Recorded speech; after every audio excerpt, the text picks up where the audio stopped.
get started with today's program. Hello, Masami. Hello, Masako, John, Roz, Paul, Jeff, John, everybody else in Romper Room land. Hello, good morning.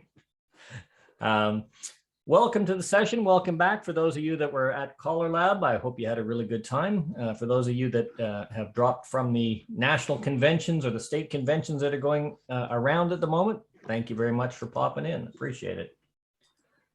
Today's topic is going to be about understanding the resolution process. It's not going to be about resolving the square or how to resolve the square. So if that's what you were looking for, you're in for a bit of a surprise.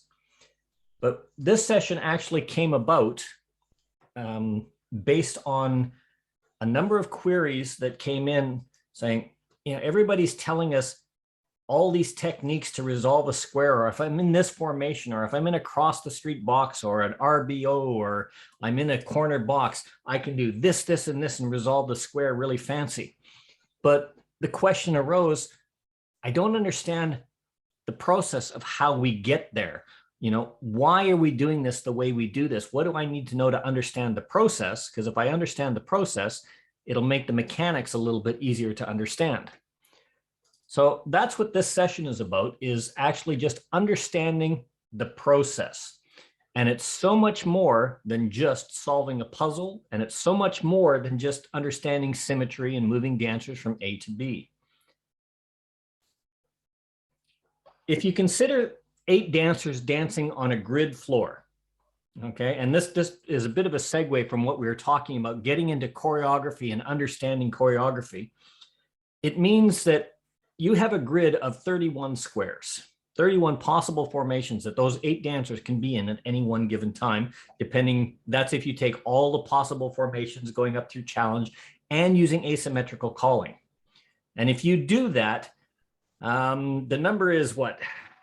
706 quintillion, 480 quadrillion, 718 trillion, billion, anyway, 706,480,718,267, followed by 12 zeros, whatever that number is. Okay, that's how many different setups that you can resolve from. There it is. That's for all the challenge callers amongst us, so they're all satisfied. It is a scary thought. And unfortunately, we try and tell our new dancers, this is what we're trying to teach our new dancers. This is what we're trying to teach our new callers. It's wrong. Realistically, all square dancing is basically a grid. It's a 2x4 grid, and you move across it, through it, up and down it, or around it. Okay. And if you use that 2x4 formation, it narrows it down to just over 40,000 combination places for dancers to be. And only 65,000 using the asymmetric T-bone formations.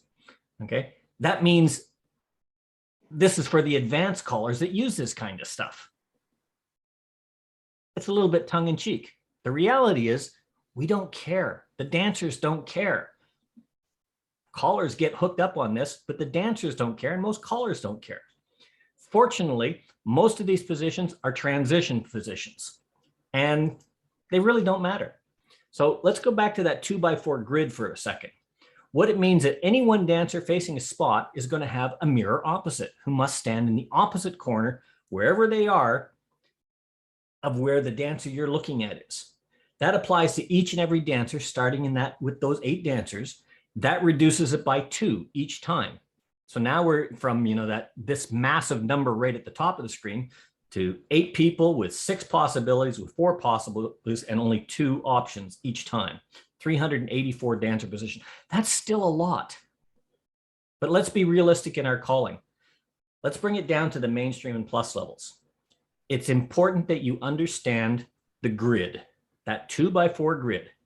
Once you understand there's only 6 possible arrangements, 4 possible sequences, 4 possible relationships, and 4 orientations, it makes life easy.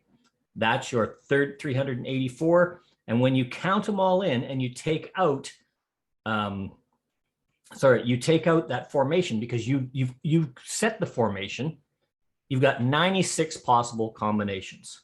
That's it. That, to me, is still an awful lot to learn. And you do not have to learn 96 combinations. You shouldn't even try to list it. That's just the combinations that can be expressed in the terms of a Phasar state, and really, they're not that important. Okay, so let's keep it simple. When we talk about resolving the square and understanding the process, what we're actually talking about is not site calling, not moving dancers, not movement mechanics. All of those things are important to know. When we talk site calling, really what we're saying is site resolution. And there's only 3 parts to it. First is preparation. You've got to memorize your key couples, be it number 1 and number 4, number 1 and number 2, whatever they are for you, whatever works for you is right. But you have to remember them so that you have the information to you that's necessary to resolve that square by using a resolution technique or a module. Okay, and yes, I said a module. Site calling resolution can include modules. Number 2 is movement mechanics. You've got to be able to move the dancers around a square so that you can pair up that key couple and put them where you want to be or where you want them to be. And number 3, you've got to have a technique or a module get out to resolve the square. You can move them around and put them where you want to be. Then you can use a technique, or you put them in a place to use that module that you have for your get out. That's all still site calling. Okay, so for new or journeyman callers that don't understand or don't know and understand the 2 billion plus dancer positions, you must still know the basics of formation management and movement mechanics in order to call. That is never going to change. And that's what you need, is the basic understanding of that 2x4 grid and how to move dancers up and down across the grid or around it. Okay, so when we talk a resolution process, we rely heavily on a simple process to resolve the square. And it's really a 6-step process. 1, get the dancers symmetric. Okay, and that's usually an optional thing, because if you're calling standard stuff, you'll keep them symmetric. If you're not, you'll get them symmetric very quickly. Okay, and that's an advanced calling skill. You shouldn't even be getting into the asymmetric stuff as a new caller, not until you got the basics down. Number 2 is get to a formation that you're familiar with a standard arrangement. Standard means boy on the left, girl on the right, standard couple. Ocean wave, you know, boys on the outside, girls on the inside, whatever. It's a standard recognizable formation that you as a caller are comfortable with, and that your dancers are comfortable with. 3 is pair up 1 key couple. That's a primary couple. That could be the number 1 lady and the number 4 man, if that's how you do it. The number 1 man and his partner, the number 1 man in his corner, whatever works for you, works for you. That's the best way of doing it. But you still have to pair up that key couple somehow. And that is why we memorize those key couples. Number 4 is to determine where is the other key couple, the secondary couple, in relation to the first paired couple.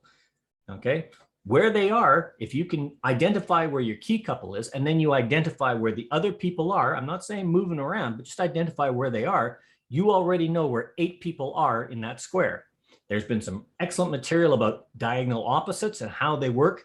And if you know the position of 4 dancers in the square, you know the position of 8 dancers in the square. If you know the position of 3 dancers in the square, you know the position of 8 dancers in the square. That's how it works. The next thing you do is you're going to look and see if they're paired or not paired. That's all part of that. And when you've done that, sorry, my nose is itchy. Excuse me. I'm trying real hard not to sneeze here.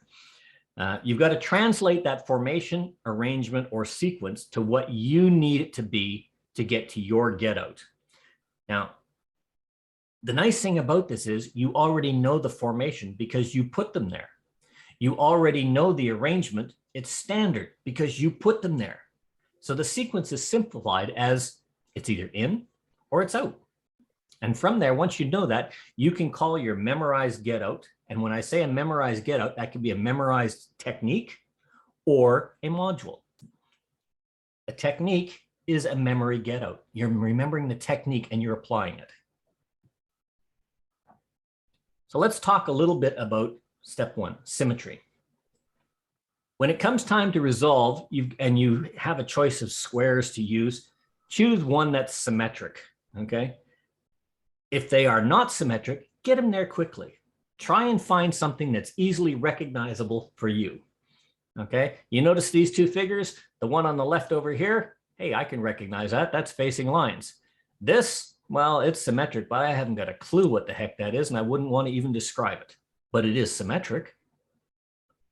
I wouldn't use that. That's a transition formation. It means absolutely nothing to me. I'd get them out of that very quickly, though. Okay. If they're not, get them to something symmetric very quickly. You might try and correct any asymmetry that you notice, but if you can't, just simply accept that the occasional dancer will make an error, and that's going to cause squares to be asymmetric in ways that make it absolutely impossible for you as a caller to use the usual patterns you need for resolving. Here's the secret. Dancers at basic through A1 really don't give a rat's behind if the caller does not resolve correctly every time. If you get them close enough and call your best guess, get out, have a good laugh at yourself, accept that, that was my fault, sorry about that, and quickly move on, your dancers are going to be more relaxed and have a lot more fun if they know that they can make a mistake right alongside you making a mistake. And a simple rule of thumb, the caller is always wrong. The caller gets paid, let them accept the blame. Step 2, get to a known formation and a standard arrangement. Okay. Before looking for pairing up of these partners, get the dancers into a normal standard arrangement. I say for new callers, start with these 5 formations. Okay. Start with one that you're comfortable with or 2 that you're comfortable with. But these are the 5 that you should have in your repertoire. Facing lines, a beginning double pass-through formation, an 8-chain through formation, or a box formation, if you will, a right-hand 2-face line, that's girls on the inside, boys on the outside. And if you notice, that one on there is incorrect. I just noticed that myself. Shame on me. And parallel right-hand ocean waves. Okay, this is what you want. And that should be boys on the outside, girls on the inside. And again, that formation is wrong. I'll have to correct those slides. Shame on me. Okay. What this does is it gives you, as well as the dancers, a very comfortable starting position. It'll also reduce the number of patterns you're going to need to quickly recognize when you get under pressure. And a simple guideline to success to this is always try and know the arrangement and keep them normal. You can move in and out, but you want to get them back. If you move out of normal, get them back to normal as soon as you can. If your call changes an arrangement, normalize it quickly until you're comfortable, because once you're comfortable, the dancers are going to be comfortable. And the dancers don't mind getting into a weird position as long as they flow through it and get to something that they're comfortable with. You need to know your movement mechanics. Okay, if you're not sure what the ending arrangement will be after a particular call, you shouldn't be calling it. If you call right and left through from facing couples, you should know that they're going to end up in facing couples. If you call swing through from parallel right-hand waves with the boys on the outside, you should know that they're going to be in parallel ocean waves with the boys on the inside at the end of that call. If you don't call it. If you're going to take the dancers into those other arrangements, then do it in a controlled way for variety and then get them back to normal quickly. Today at plus and below, or even at advanced, it's difficult for many dancers to execute certain calls when they're not in the usual arrangements, that normal standard thing for that call.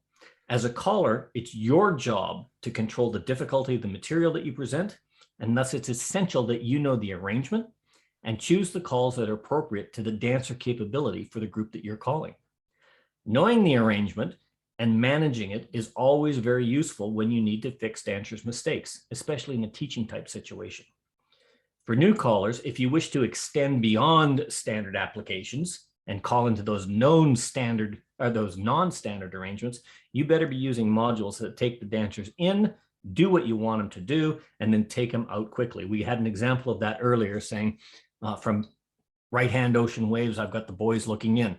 Scoot back, boys go in.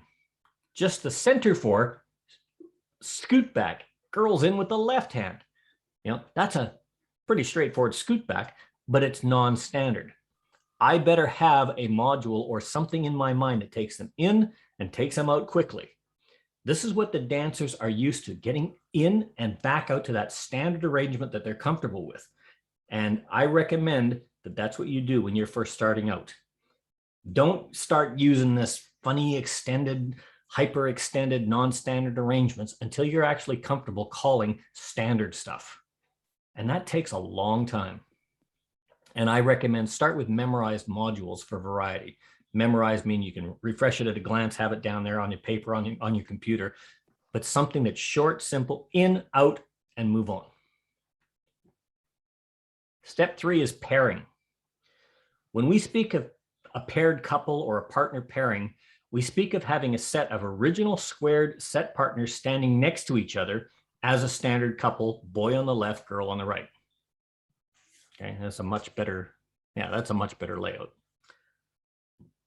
Okay, if the dancers are symmetric and one of the key couples is paired, that means automatically another couple is paired in that set. That's that rule of diagonal opposites or mirror opposites. Okay, if the dancers are symmetric and one couple's paired, that other couple must be paired. The paired key couple's opposite. If number 1 is paired, number 3 has to be paired. In other words, if we have one of 2 key couples paired, we really have 2 of 4 couples paired. And we will want to call a number of small, quick calls to pair a couple. You don't want to be fighting for, 35, 40 movements just to pair up a couple. A couple of quick movements will do that. And we've had some excellent sessions and excellent discussion on pairing couples. Okay. In any one of those 5 basic formations, your facing lines, your double passer, 8-chain-4, 2-face lines, and right-hand ocean waves, and those are right-hand 2-face lines with the girls in the middle, like I have there this time. It's very easy. This is where your circulates, your trades, and whatnot come into. Once you're paired, or once you've paired that couple, you want to try and keep them together and get them into that familiar formation where you can evaluate the square to determine your get out, be it a module or a technique. Step 4 is finding your secondary couple.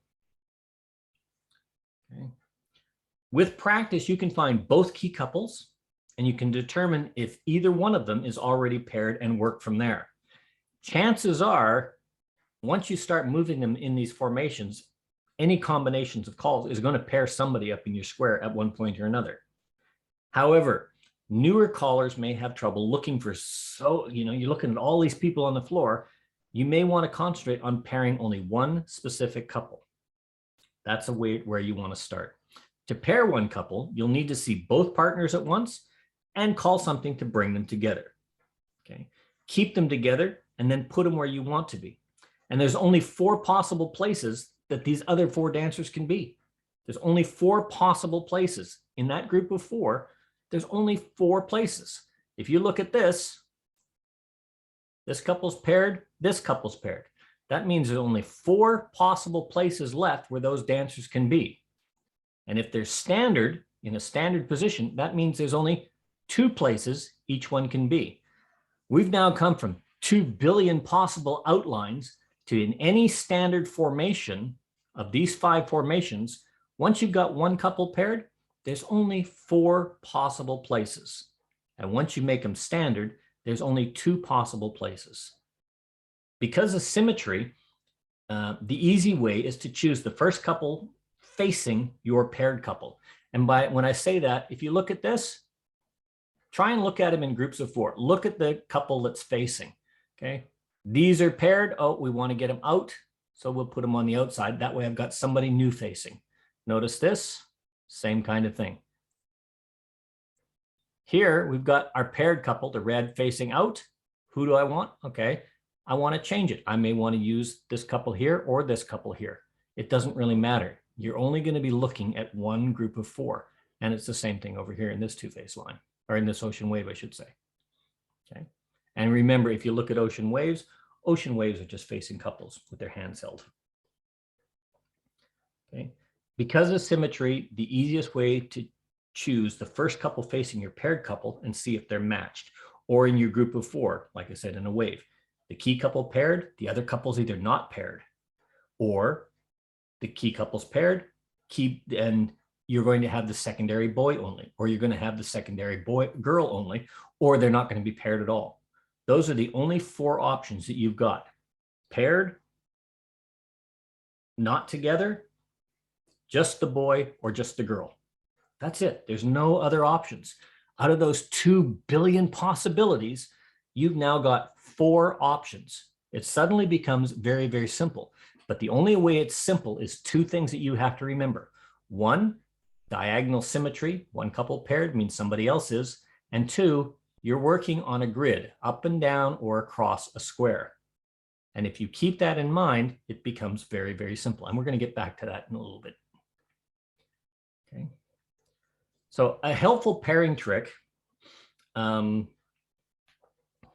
take a step back. Occasionally, you're going to find yourself in that situation where you're moving the dancers around and nobody's paired. Oh my God, I can't find them. Nobody has their partner. Okay. If you find yourself in that situation and you want to resolve, and you follow step 1 and 2, and unfortunately no one is paired, don't panic. You should know that there's a few calls that are more powerful than any other calls when it comes to getting people paired or getting people close together. So here's these 4 modules. All new callers, all callers should have these in the repertoire. Pass through from an 8-chain formation, pass through, trade by, star through. That's going to pair somebody up. So there's number 1. Pass through, trade by, star through. Oh, look at that. Nobody's paired takes us to, oh, everybody's paired. How fascinating is that? Here's an ocean wave. All 8 circulate. Nobody's paired. Suddenly, everybody's paired. From a starting double pass through formation, nobody's paired. Double pass through cloverleaf. Everybody's paired. Or from facing lines, nobody's paired. Star through, pass through, trade by, star through. We're back in lines, but suddenly everybody's paired. Now that's not a complete list, and there's lots and lots of combinations that will do that. But what's important is these calls can change the relationship, moving every dancer to a new or temporary partner. You may not fully recognize the fact that what these dancers do or who they're going to end up with. But if you see that they're not paired and you know these combinations from these 4 formations, you can call that sequence and know that you're going to have somebody is going to be paired at the end of it. Okay. Now, these don't always work for every occasion, but what's important is you can use them to move dancers. You can relax a little bit while you look and see what the pairings are. And if they don't work, make a dancer change. Call a star through, pass through, bend the line, and repeat the process. And suddenly it will happen. The dancers are going to be moving, they're going to be dancing, but you are just cleverly swapping the pieces on the board until they fit into your puzzle, into something you're comfortable with. The dancers aren't going to notice this, but the secret is moving the dancers up and down or across the grid. Step 5 is evaluating the Phasar. Okay, so now that you've got 1 couple paired in a symmetric formation with a standard arrangement, and we know that there's only 4 ways that the remaining dancers can be scrambled amongst the 4 remaining spots, accept the fact that these 4 spots remaining are not those occupied by the first paired couple and their opposites. So if I'm in this corner and my opposite is in that corner, I've only got these 2 to worry about. So I solved this puzzle by asking 2 yes or no questions. Is the other couple paired? My secondary couple, are they paired? Yes or no. And are they in sequence? Yes or no. And if you're looking at sequence, it's a lot easier to do with 4 dancers going 1, 2, 1, 4. Look at the boys. It's going to be either, if you're using boy number 1, 1, 4, that's in sequence. 1, 2, that's out of sequence. For the girls, 1, 4, that's in sequence. 1, 2, that's out of sequence. You don't have to look at the whole square and go all the way around. Again, that's the principle of directional opposites. To answer these questions, you're going to need to use standard formations. You're going to need things that you're familiar with that are going to allow you to recognize the 4 possible patterns. And these are the formations that most callers are going to use. So we're just going to take a quick word about each one of these. Sorry, I'm really trying hard not to sneeze here. The first one is facing lines. Now, facing lines are easy to get into. You know, it doesn't really matter where you are. If you're in a double pass through, centers, pass through, star through. It's very, very easy. And there's many, many, many choices when proceeding to get to a get out. If you have to, use up to the middle and back. That'll give you that little bit of extra time.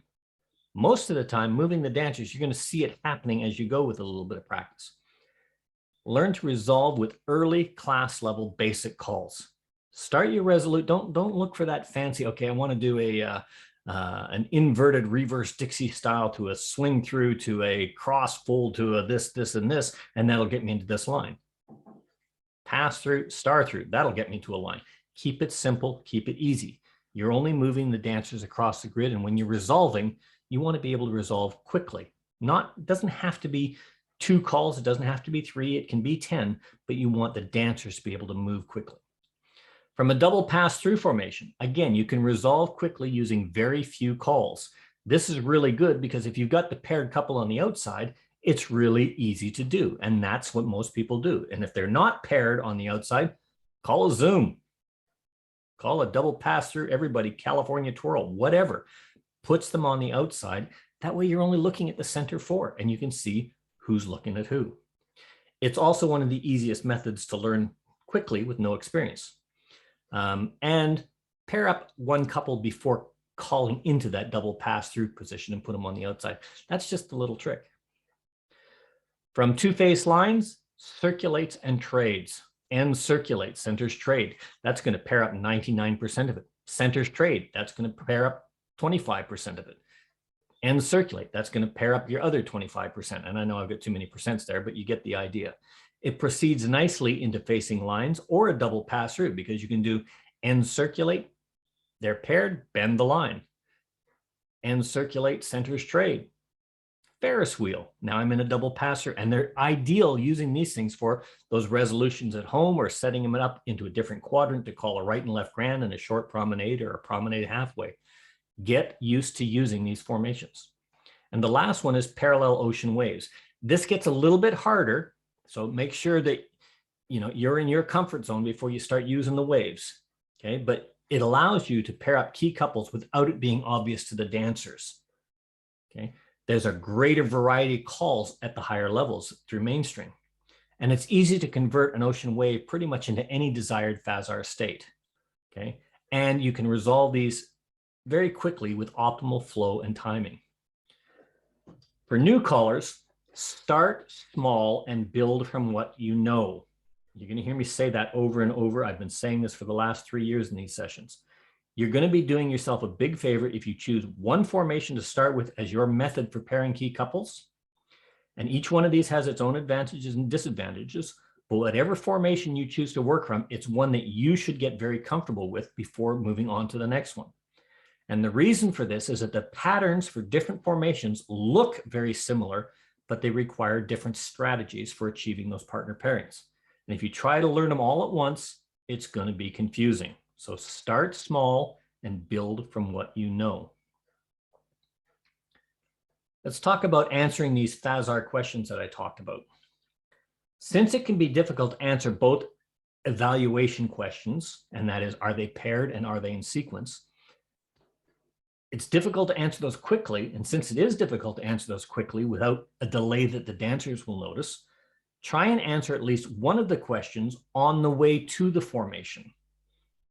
Okay. By doing that, you're going to be moving the dancers. This is where your movement mechanics come in, and you'll see things. Remember when we did the session on your foundation modules, pass through, wheel and deal, double pass through, first couple go left, next couple go right. It's a filler module. Right and left through, veer left, Ferris wheel, centers, pass through. It's a filler module, but the dancers are moving and allows you to see who's with who and take them to that position where you want them to be, right back where they started from. But now I'm on the way, I can see if there is a pairing, if I need to change it. In order to facilitate the flow for the dancers that lead to your resolution, there's 2 things to be aware of. 1, use the conversion modules that you have. Conversion modules are a memorized series of calls that you know ahead of time that convert from one setup to another setup. They can be a box to a line. They can be a line to a box. They can be a chicken plucker. It can be the invert and rotate module. Okay. Whatever you use, it's going to convert from one thing to another. These all work as flow modules. Okay. And they're going to allow you to see who is dancing with whom. It also allows you to set up for a resolution technique or a module from a known Phasar state.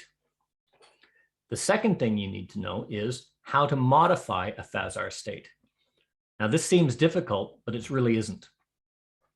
When you know how to change the Phasar state, you're going to be fully in charge of your get-outs rather than simply reacting to whatever the situation you happen to discover on the evaluation step. Despite what site callers say, site callers do this. They modify it to set themselves up for success to something they know they can get out of. They may have 100 different options available to them, but that's in their memory a lot of the time. The only true thing about site calling is I have no idea what's coming next. I have no idea where they're going to be where I'm finished. You know, all of that, that's your movement mechanics. That's your basic understanding of choreography. Moving them across the grid, okay, that's all the technique there is to it, being able to move them comfortably. So what it really boils down to in this evaluation step is if you don't see what you want, change it. There's two groups of calls that you should know that affect partner pairing changes. Okay? And certain calls are more powerful when trying out to affect a Phasar state. So look at the two lists of calls that we're going to present, and they're a little bit more powerful when trying to affect that. Okay, we're going to look at these. Here's group one. This group changes either the boy or the girl sequence, but not both. Okay. Now, I'm not getting into X's and O's. I'm not getting into site calling. Just remember that this changes either the boy or the girl's sequence, but not both. Some of them call a ladies chain. In Dave Prescott's seminar or presentation, it was moving across the equator. In Don Beck's, these are your X's and O's, these kinds of things, and what you want to do. But what they boil down to is a ladies chain effect. Ladies chain, chain down the line, flutter wheel, reverse flutter wheel, centers or ends trade. That's from your standard 0 or half sashayed position or two-face lines or waves. Okay. But there's also some flow modules that do the same thing, such as swing through, boys run, bend the line. Touch a quarter, split circulate, boys run. Touch a quarter, walk and dodge, partner trade. And before you go, there's nothing wrong with that. That can be a discussion for later. Okay. But essentially what they're doing is they're changing the pairing, keeping one sequence, or they're changing one sequence, but keeping that group of 4 together. Group 2 is a group of calls that moves only one dancer across to the other side of the square. Okay. And if you divide the square into 2 groups of 4 dancers, it's a lot easier to visualize this. So boxes, lines, waves, etc. It's 2 groups of 4. And then you call any series of calls that accomplishes this effect where only one dancer in each group changes sides. Okay. And this can be done by from picture a two-face line or an ocean wave. Ends circulate. One dancer from each group is changing side. Centers circulate, does the same thing. If you're in a column, you've got 2 boxes of 4. All 8 circulate. One dancer changes in the group. If you're in a big, long tidal wave, for example, very centers trade. Only one dancer is changing the group. Okay, those are calls that will do exactly that. They change one person and move them across the square. These calls tend to change the partner pairing, and they go back and forth from one to another or back again. And this, of course, is what is known as that general sense of patterns. You may have to circulate the dancers to discover the nature of the more mixed up patterns with, calls like waves, all 8 circulates, changes the pairings. From an 8 chain through, pass through, change, trade by, that changes pairings. From lines, star through, pass through, trade by, star through, that changes both pairings and sequence. These things take practice to learn, but get on Taminations, get your checkers out, and start. Pick out 1 or 2 of these things and get used to them. I recommend that if you're going to, say, start from two-face lines, if that's your familiarity position, then start working with the ends circulate or the centers circulate. work with that until you get what you want. Start small, build from what you know. Once you're comfortable with it, you can do it, pick another one. Well, that's the hard part. Now comes the easy part, the get out. Okay. This is an area that you are never going to stop working on through your entire calling career. It's an area that separates the more experienced callers from the newer callers. And as you grow in experience, you're going to develop a repertoire of memorized get outs from known fixed points. And I use the term fixed points. It's one that was actually given to me by Tim Mariner. These are fixed points in your mind, fixed points in the dancer's mind of where they are.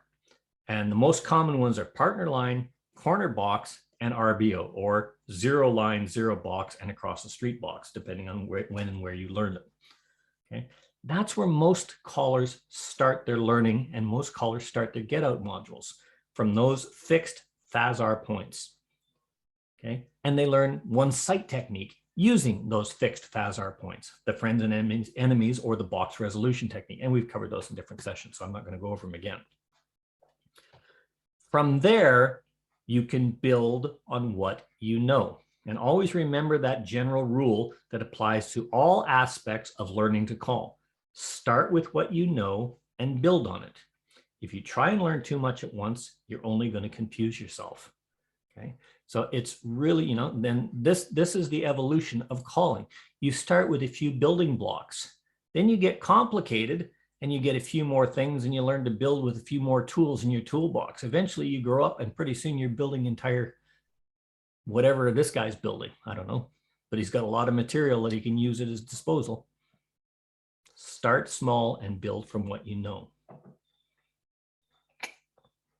Okay, I'm not going to dwell much on these, but these are some handy fixed point get outs that were given to me by Tim. It's in his choreography and his work. He's got a sheet on the Caller Lab information page. So they're there and they'll be published in the handouts. But here's some handy fixed point get outs from those positions. And they're good to add to your repertoire. Pick one, add it to your repertoire. When you're comfortable with it, pick another one. And we can look at those later if you want to. I'm not going to dwell on them a lot because that's just looking at choreography and that's not what this session's about. This is the question that comes up an awful lot. How often should I resolve my square? Especially for new callers. And I've seen a lot of callers, they've sent me a lot of material over the last few years. Says, what do you think of this sequence? And they send me a 2.5-page sequence of calling, which is really, really great, smooth choreography. But they haven't looked at it and say, okay, oh yeah, I've called, these 6 movements took me to a corner box. These 4 movements took me from the corner box to the partner line. I was in and out. Oh, I've got 27 movements here before I get to a known fixed point that I'm comfortable with. It's too long. In truth, many new callers tend to write long and complex strings of choreography and then graduate into long and convoluted calling modules. Neither one of those works very well for very long. The essence of modules is to keep them short and easy to remember so that you could refresh at a glance. That principle also carries through to sight calling for new callers. So the question of how often do I resolve? The answer is do it often. Resolving the square is a lot of work, or it seems to be for newer sight callers, but it also takes away from that interesting choreography that you may have planned or worked and all of that kind of stuff. It's a lot of stress that you as a new caller don't need. So start with what you know and build on it. Just remember this, when you're calling, you want the dancers to feel successful because when they're successful, they trust you and they like you. And if they or you make a mistake, standing around and waiting for the next 20 calls for you to resolve or get, all the other dancers into a position where they can start, that's no fun.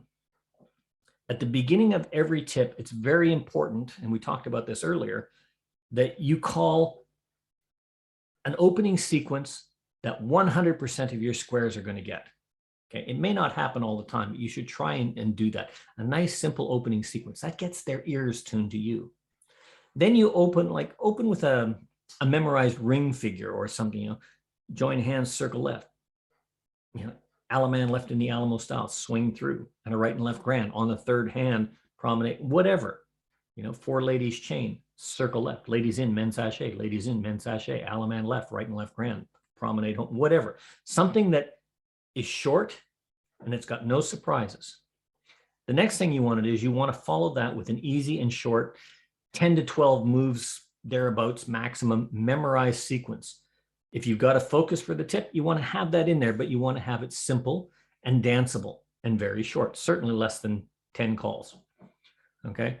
Doing this allows the dancers to hear and interpret your voice, identify your calling style, gain confidence in your abilities, and enjoy smooth dancing to start the tip. By doing that, you start them on a positive note. More importantly, as a sight caller, it gives you the ability to see which squares you can look at, you can trust, you can, okay, I got them. I can look away and focus on whatever because I can come back to them. Your third sequence is, or should be, a self-confirmation of your key couples and your resolution confidence. Okay, so you looked at your key couples, you memorized them at first, you've called an opening sequence, you set your key couple, now you called a memorized sequence, you concentrated on your key couple, now you want to confirm that. Do a short get in, mix them up a little bit, pair up your key couple, do your memorized technique or your module to call. It gives you that breathing space. And if you're not as confident with that pilot square that you may have picked initially, it gives you a quick opportunity to adjust it, or even adjust your key couple or refresh your key couple in your memory. Okay. That's your first sequence, second sequence, third sequence. Short, simple, to the point, danceable, and a lot of fun and successful for the dancers. They will thank you for it because when they have confidence in you, they'll have confidence in themselves. Okay, here's some calling tips.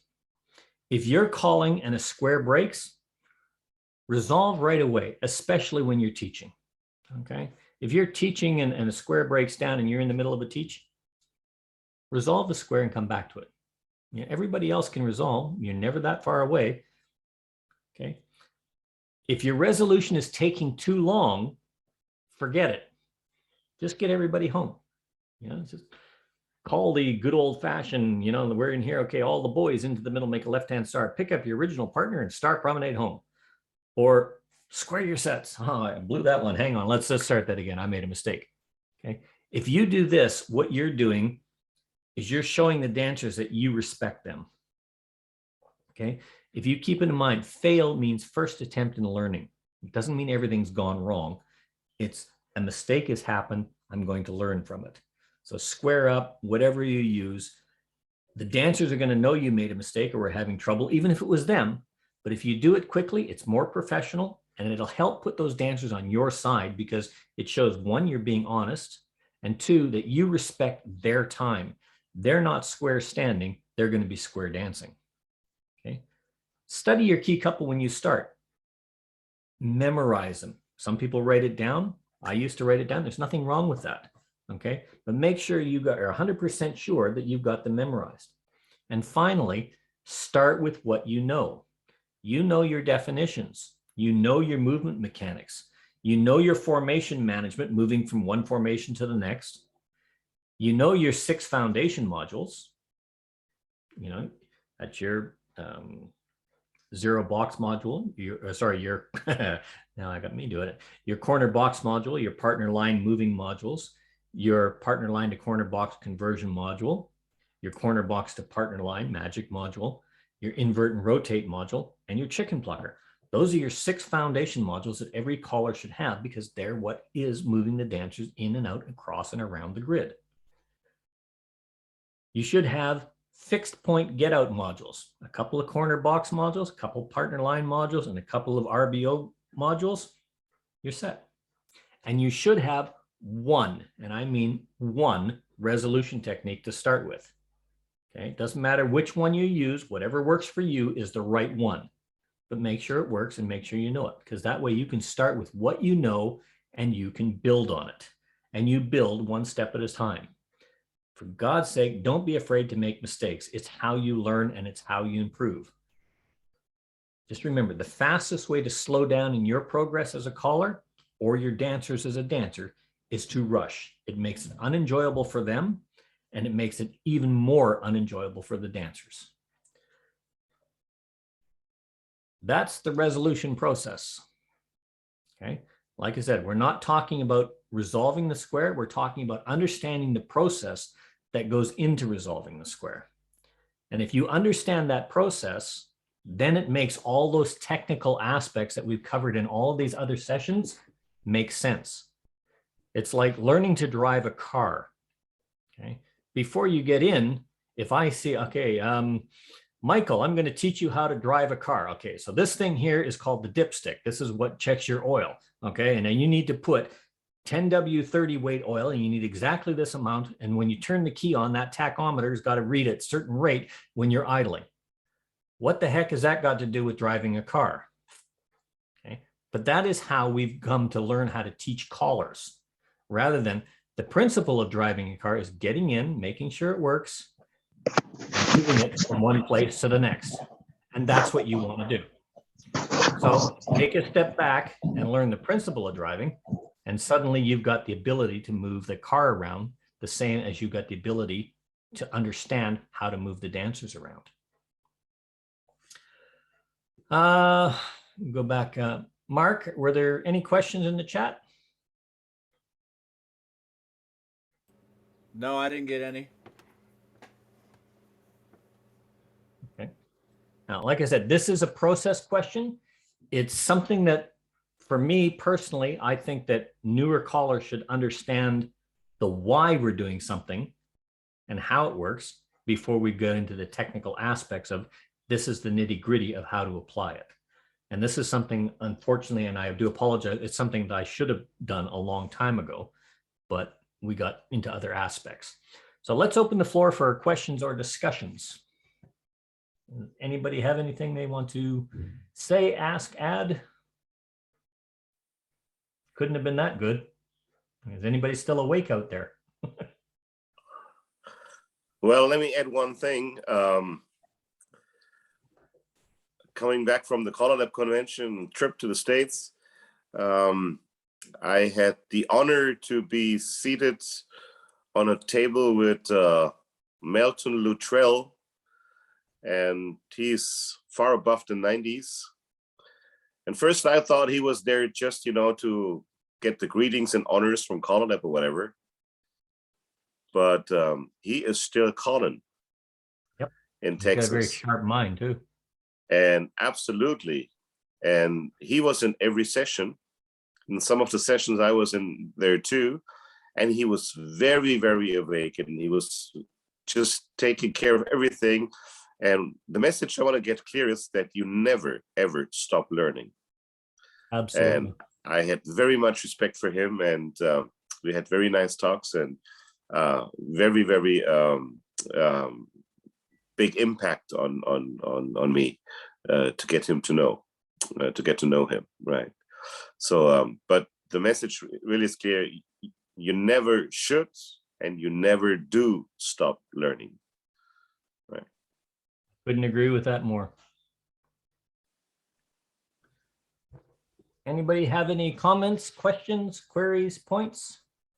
Anything they'd like to discuss? Wow, this has got to be a first. No, I think I'm going to be trying them all out with my checkers and terminations. Oh, those sequences, you mean? Yeah. Like I said, those are not all mine. I have used them all, but those are compliments of Tim Mariner. Fantastic caller, fantastic choreographer. But he was also a very, very strong proponent of learn the basis of why before you learn the basis of how. And once you learn the basis of how, start small and build big. You've got to build that foundation. You've got to be able to know your formation. You've got to know your movement mechanics. If you're going to call something, if you're going to call square through, you should know where those dancers are going to end up before that square through comes out of your mouth. You need to know that. And the way to do that is your call analysis. You know what call does what, what call, we all know, or we should all know by now, that if I call spin chain through from an ocean wave, I'm essentially moving one dancer across that square. And it's going to be one of the dancers that started on the outside. You know, it's that kind of a thing that if you don't know that before you call it, you shouldn't be calling it. That's your definitions, that's your movement mechanics, that's your formation management. And the reality is, start small, start simple, move them back and forth across the grid. That's all you're doing. Your foundation modules are great for that. And build and build and build and build. Okay? Don't try and memorize 100 modules. It's the worst thing you can do. Try and think about what I want to achieve each and every tip and set out to achieve that. Because if you set yourself small goals, the big goals are going to take care of themselves and you'll be a much better caller for it in the long run. I'm enjoying actually taking the singing calls apart and then figuring out what the formations are. You know, I found all of a sudden there's like, oh, there's all these corner boxes to corner boxes. Yay! And then in front of there's the get-ins and the and the You're going to find that probably 90% of your singing calls are going to start with a head square through or heads promenade halfway, square through 4. Well, now we've got two things, a right-hand box out of sequence or a corner box. And everything from there is a right-hand box out of sequence to a corner box, or a right-hand box out of sequence to a resolve, a corner resolve, or a corner box to a corner box resolve. 90% of your singing calls are nothing but modules. So I found in one that has, so that's a get in, you know, from standard squares to corner box, and then no, to partner line, and then a partner line to corner box, and a corner box to a corner box, and a corner box to get out. It's like, oh, I had it memorized just like that. It's like, oh, cool. It's like the lyrics of the song I've Been Everywhere. Once you recognize the pattern and realize that it's just a poem, it becomes very easy to remember it. It took me weeks to learn the first verse of that, and then I suddenly realized the pattern, and I had the rest of it down in about 5 minutes. Calling is very much the same. It takes a long time to get your mind into recognizing the patterns of what these simple bits of choreography do. But once you do that, the rest just starts falling in place very easy. And you're going to find your whole calling career is flatline and frustration, a sudden leap, a dip down, a sudden leap, flatline and frustration. But it's always, if you keep working at it, it's going to be that checkerboard going up and up and up and up and up with the little dips, like the Bugs Bunny cartoon stock exchange thing, ups and downs, but it's always going on an uphill gradient. And that's what you want to achieve. That's what you want to set your program out for an evening. That's what you want to achieve. So it's always building. This has got to be one of the quietest groups I have ever had in a session. I gave a talk today about dealing with difficult people, which is a session on communication and conflict resolution, which applies to life with square dancing, a small group with Dawn's group, which kind of like focused on square dancing, but life skills in general. And we ended up having an hour and a half discussion on it afterwards. This is something that is a foundation fundamental to understanding what we do. And it's wow. So nobody has anything to say. Let's open the floor up for discussion. Well, I got one quick comment. Sure. That it actually just hit me, and I always heard that term. You're talking about spin chain through. Mm-hmm. It moves one person across the floor. Yep. That's the way I've always heard it, and it just hit me today that it's one person out of your group of 4 across the floor. Yeah. And then I never really, like I said, I always just assumed one person out of 8. Yeah. Going across the floor. That's exactly what I was talking about when I talked about the process, because we hear it just moves one dancer across the floor, and the person explaining it assumes that you're thinking the way they're thinking. Yeah, it moves one person in that group. Well, it only moves one person because that's the principle of mirror opposites. That's principles of diagonal symmetry. That's the principles of moving across the grid. So you should already know that. The reality is not everybody knows all this. So when you take a step back and look at a process, you can understand the dynamics of the technicalities of that process a lot better. One person in each group will change places. And you're absolutely correct. Great comment, Mark. Great comment. I don't teach that high. So I very rarely ever, I've called it maybe once or twice as at a guest tip, but I called it not really knowing what I was doing. It was part of a memorized thing that I had. But actually, I don't think there's anything that I call up to that actually does that. Well, let's think about this just in a simple context. Okay, try and picture this in your mind. Head square through. I'm in a corner box. Okay, step to an ocean wave. I'm in a corner box ocean wave. Okay, if I'm going to call a spin chain through, I've got one dancer. We know it's going to change one of the end dancers. I've got boys on the outside. So which end dancer is it going to change? It's going to change the dancer that's facing in. Half, 3/4, centers trade, 3/4. So this is why you hear, remember when you say all 8 circulate, changes its relationships? Everybody's with their corner in that ocean wave, spin chain through, that changes a boy.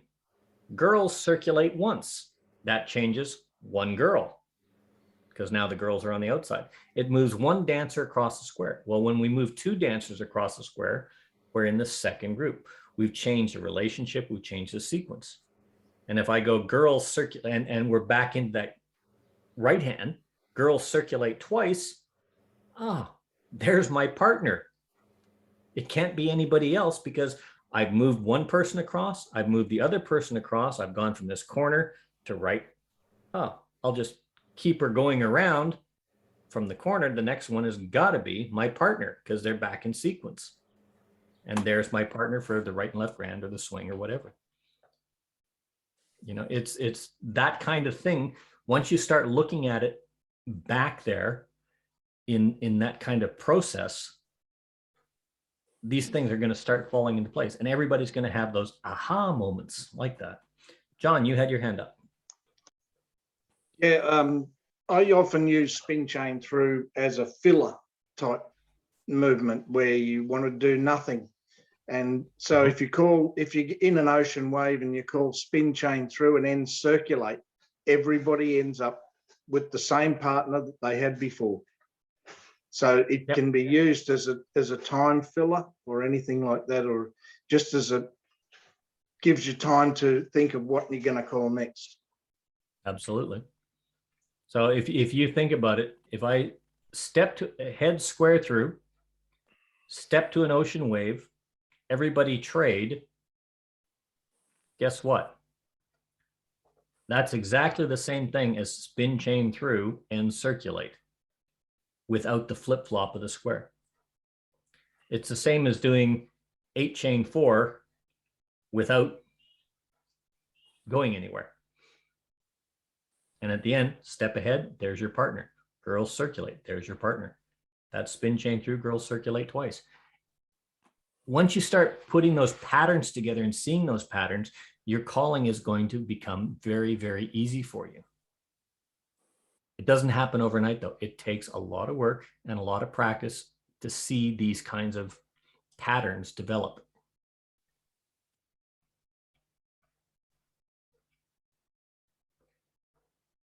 Anybody have questions, comments, queries, points? Yes, Mickey. Yeah, this goes into one of the sessions I'm probably about to offer, which I would call translating, like having the end dancers circulate is not about the same thing like a spin chain through, because you have switched insides to the outsides and outsides to the inside. But if you keep track of your group of 4, like of the ocean wave, and you would like to get rid of one dancer, you could just get him to the outside, and the one looking to the other side is going to move to the other side if you do a circulate, right? Yep. And that same person is going to move to the other side with a spin chain through. So there is not so much if we want to change our dancers. It is either trades going to the left, to the right. staying in your ocean wave or in your line, or if you want to change somebody across, like in a box, you got different varieties, like a lady's chain. You can have the boys' chain, which would be a flutter wheel, because the one who's moving across comes back. So you need the one who gets picked up. So once you know who's moving where and how to move one person to the other side and to a other complex, if you know that by heart, then you can translate all the other calls. Absolutely. Like taking the ocean wave, and if you want to get one person from the ocean wave to the other side, circulate is one option. On the other hand, same option would be a spin chain through. Now this is just moving to the other side. You still have to rearrange. Just a comment there, Mickey. That's either an end circulate or a center circulate, not just a circulate from the ocean wave. Depending, but if you know, I just wanted to clarify. To keep it simple, you gotta, like on the spin chain through, I would more or less put that into the end circulate.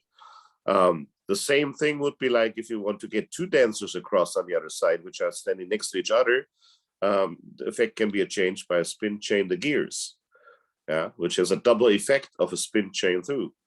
Or on a spin chain and exchange the gears, now we're getting up there, it is one dancer going over, three coming with him, but if he comes back with the three from the other side, it's just the same thing as he just would move over to the other side.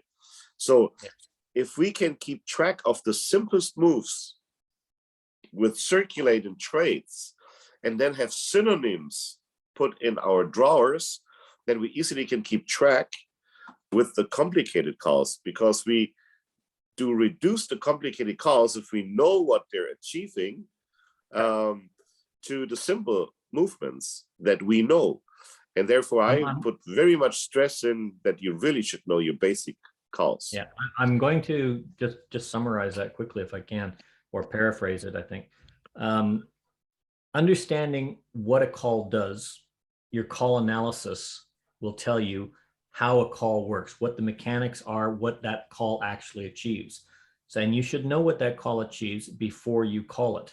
And if you can see what it achieves, such as spin chain through, which is the example we're using, that moves one dancer across the square. We can see that spin chain, the gears, moves the dancers across the square, or one dancer across the square, and then the second half moves another dancer across the square. And spin chain and exchange the gears moves all four of them across, but brings one back. And that's essentially the same type of effect as a spin chain through, but you change the positions of the positional relationship of the dancer. And you can look at that on your checkers and see, but the essence is, I know what it does. So I know that this guy is going to be back here when I'm done, and the rest of them are going to be over there. I can use that knowledge to set up, I want the dancers here, so I can call turn through, Allemande left, right, and left grand, and they're going to end up at home. Because you can or see pair in up, mind, or to pair up dancers, right, or to do whatever you want to set up that kind of an outlook. Knowing that you're going to move one dancer across is going to change a partner pairing relationship. And that's what this is about. And the nice thing about movements like spin chain through or cloverleaf, Ferris wheel, these kinds of, well, not so much Ferris wheel, but those types of movements is you can see the flow of the movement takes enough time that it gives you time to look at the dancers and see what pairings are going to be established. For instance, double pass through cloverleaf, that's going to change all the pairings. But what it's also going to do is allow you time with the, sorry, I'm trying to draw on, as they're coming back in, it's going to allow you to see who's with whom. And if, my partner is behind me, just the girls, zoom. Oh, look at that. I've now got a partner pairing. Or just the boys, zoom. I've got a partner pairing in there on the outside. I've not only changed the aspect, which wall they're facing, but I've also changed the partner pairing of one dancer by doing this kind of thing to create a pairing. Spin chain through is a great movement for that, but if you call SSD, it's not on the program. Spin chain the gears, it's on the plus program. So you can't call that at mainstream or basic. But understanding the base foundation fundamentals of what a call actually does, for instance, like Mickey said, flutter wheel, reverse flutter wheel. One puts the girls across, one puts the boys across. But it's still one dancer in a group of 4 moving, as opposed to spin chain through, 2 dancers in a group of 8 moving. And these are really, really important things to know as a caller, because it allows you to have total control of your floor at all times. Like taking a 2-phase line, and you would like to have one couple move to the other side, we could use couples circulate. But we as well could also use a wheel and deal to keep them on their side and create a box in an 8 chain through formation and call a square through 3 trade by. And we have them over there on the other side where we wanted them. We're not in a 2-phase line, and we did hide the couples circulate.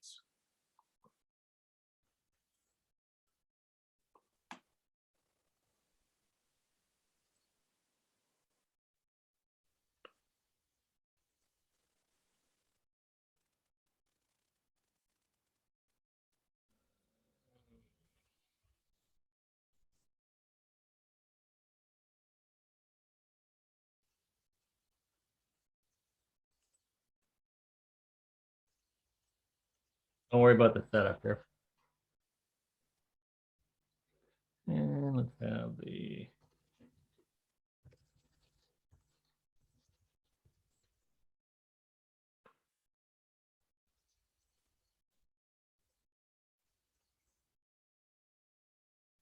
okay, so we're in this oddball kind of formation.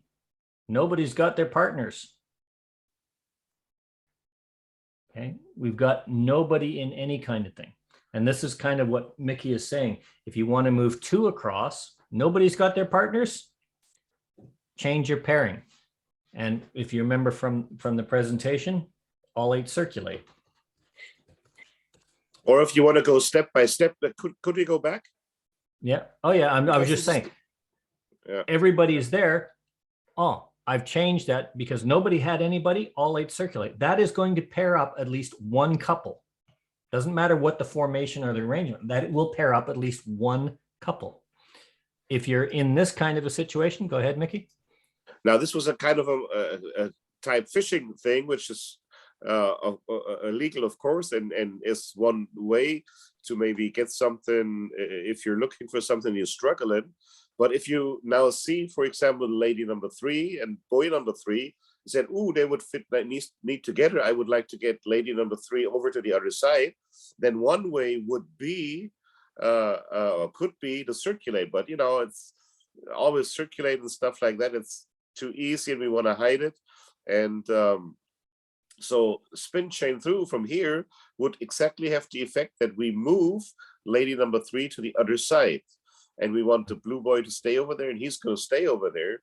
So this would be one way, at least, to get them in one pairing over there, to get the lady number 3 into the foursome, right? And so if you could do that, if you remember from the saying, if you want to know who's going to change, look at your ocean wave. Who's on the end facing in? Or I always say who's facing the other side, because he will walk over to the other side.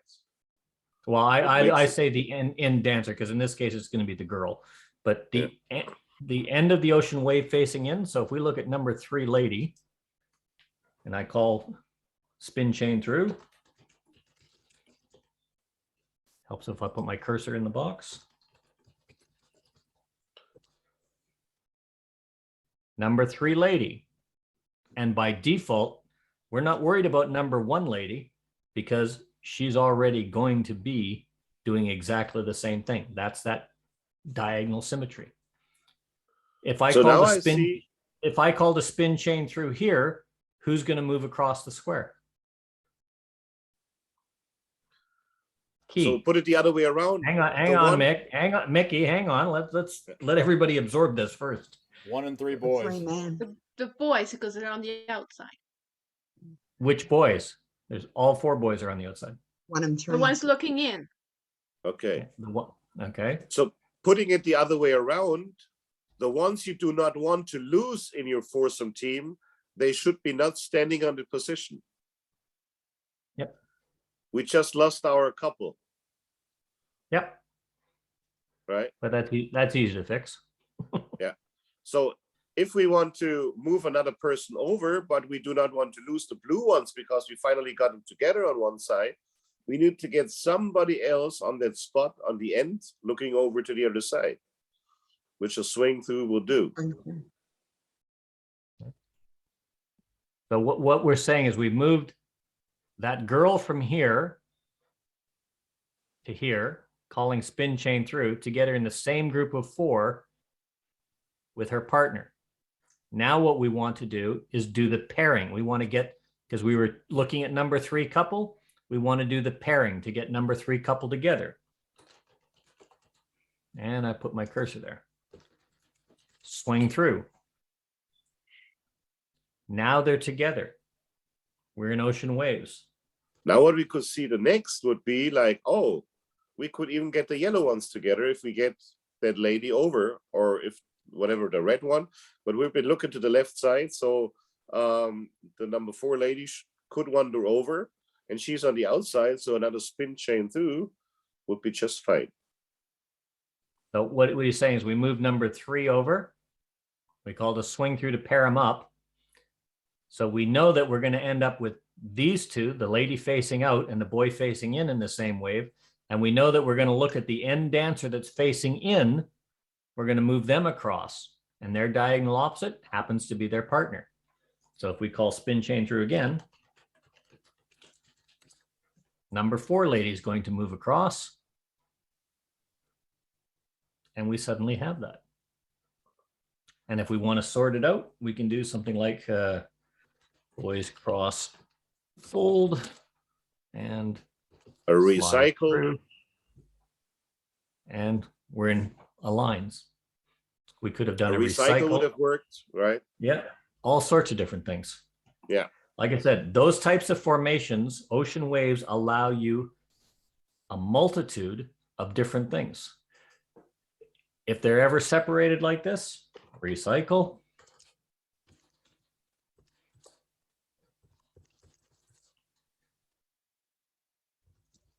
And then what happens, like if we can go back to the ocean wave.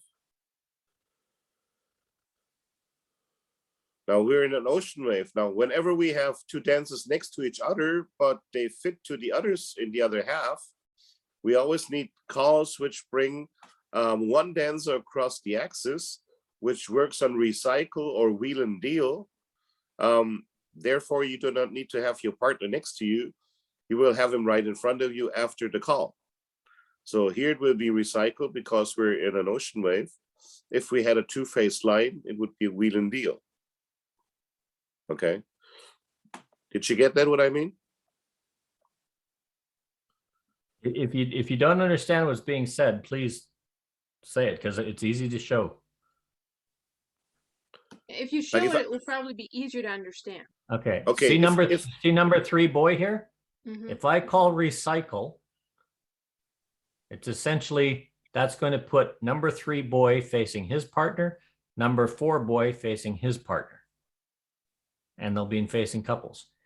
If I have, so if they're in an ocean wave and they're not together, but they're in the same group of 4, a recycle will put them facing each other. If they're in a 2-phase line, so let's do the girls turn back. Okay, if they're in a 2-phase line, but they're not, they're in the same group of 4, but not side by side with their partner, wheel and deal will make them face their partner. Okay, and now we've got them together because that's what we wanted to achieve, right? In our goal, in order to control the square, or we're looking for a setup for a certain get out module, which we know. And there we got it all under control now. And so what we need to find are solutions, how to get to our partner When we're next to each other, we could just call bend the line. If we're not next to each other, how to come across, yeah? Like in the A programs, you got turn and deal, whatever. That's the center one. Yeah, but the line. I really want to stay away from plus and No, advanced. No, I agree. I agree with what you're saying, but I really want to stay away from plus and advanced, because for a lot of callers, and myself included, when we get in the advanced, because I haven't called it that much lately, is it becomes very hard to visualize what this call does if you're not used to calling it. But turn and deal, like half tag face right or half tag face left, depending on which way you go. That will do that achievement. If you could call veer to the left, please. Now, how we achieve that goal, that doesn't really matter, because we can call, as you said already and pointed out, you could call a half tag face right or a left shoulder, whatever. If it would be a different way and call left or whatever, you can achieve the same goal like a turn and deal. What I mean, and that doesn't matter what level it is in, that either we get the 4 together if we have the number 4 boy cross the line, right? With the line, we're talking these accesses. His access, right? Or so we need 4. The number 4 lady going over to the other side, which could be just a half tag as well, right? So just one needs to cross this axis in our foursome where we have our 4 people together. And therefore we need to see, what calls can help us to achieve that. You even could do in simplest basic, you could do it. Like everybody face the girls and then have a pass through and have another half pass through. Yeah, or just, right, have the girls pass through and then step to a wave. And you would achieve exactly the same thing. And it's all done, with basic steps. I mean, you can do that the first night if you want to. Everybody knows the girls and you can face the girls and pass through. Yeah. So that's what I mean. If there are so few possibilities to move the dancers with different descriptions, but they achieve the same effect. And this is one of the common things that newer callers have a big problem with, because half tag face right, all face in, centers pass through, touch to a wave, half tag, setting up, centers turn back, wheel and deal. All of these things do pretty much exactly the same thing. But when I say to you, how many equivalents are there for right and left through? Well, I don't want to call right and left through, but here's a list of 150 other things that will do exactly the same thing. It now becomes very confusing. And this is why I say start small. If you understand what a turn and deal does, great. If you don't, half tag, face right. If you don't understand that, pass through, step to a wave, all face right. And no matter in what level you are, brings it to you to bring to the dancers. Yeah. What you should just see, how can I get, from facing boxes, I can get the left-hand dancer across, the right-hand dancer across, with the calls within range of my level. Right? And those should be possibilities which are possible and achievable with all the calls in any level, even in basic 1.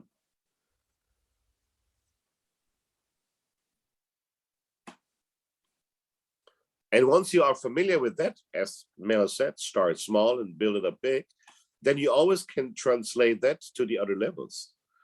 And it'd be much easier, because whatever action goes on, it's going to be a whole ball just running around and moving around. But it's just the goal achieving, I want that dancer over there. For what reason ever, right? It's your demand, and you know how to set it up.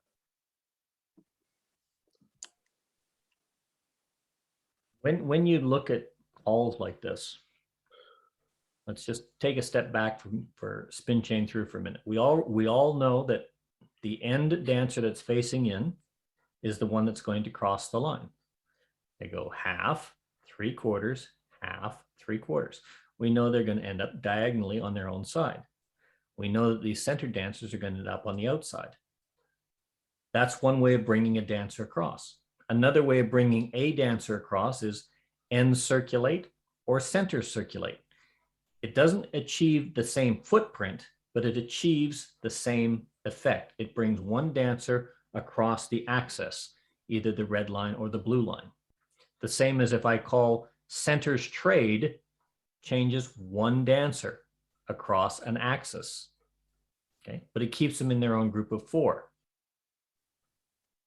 If I call split circulate, it changes one dancer in the group of 4 in their own axis. But actually 2. But no, split circulate. It changes one dancer, 2 dancers in their own axis. One dancer on each side of their group of 4, the same as one dancer. And again, this is what Mark was saying. The way I explained it there, I'm so used to, there's my thought. Yeah, one dancer. Yeah, one side of each group of 4. But it's 2 dancers in each group of 8. Because 4 it's dancers in each group of 8. So when you start thinking about that, it's like that 44 some odd billion, quadrillion, et cetera, et cetera, et cetera. Don't even try. Just think of, am I going to work with a group of 4 or am I going to work with a group of 8? Am I going to move one dancer across or am I going to move 2 dancers across? I can move one dancer across saying, right, I'll have the boys circulate. And what does that do? Okay, that pairs up one couple in a group of 4. It's going to put the side couples together. I can call all 8 circulate. And this is one of those examples. Nobody's with their partners. Oh my God, what are we going to do here? But if I call all 8 circulate, remember last time it paired everybody up? They're moving. Oh, this time it paired everybody up again. But if I do this, okay, nobody still has their partners.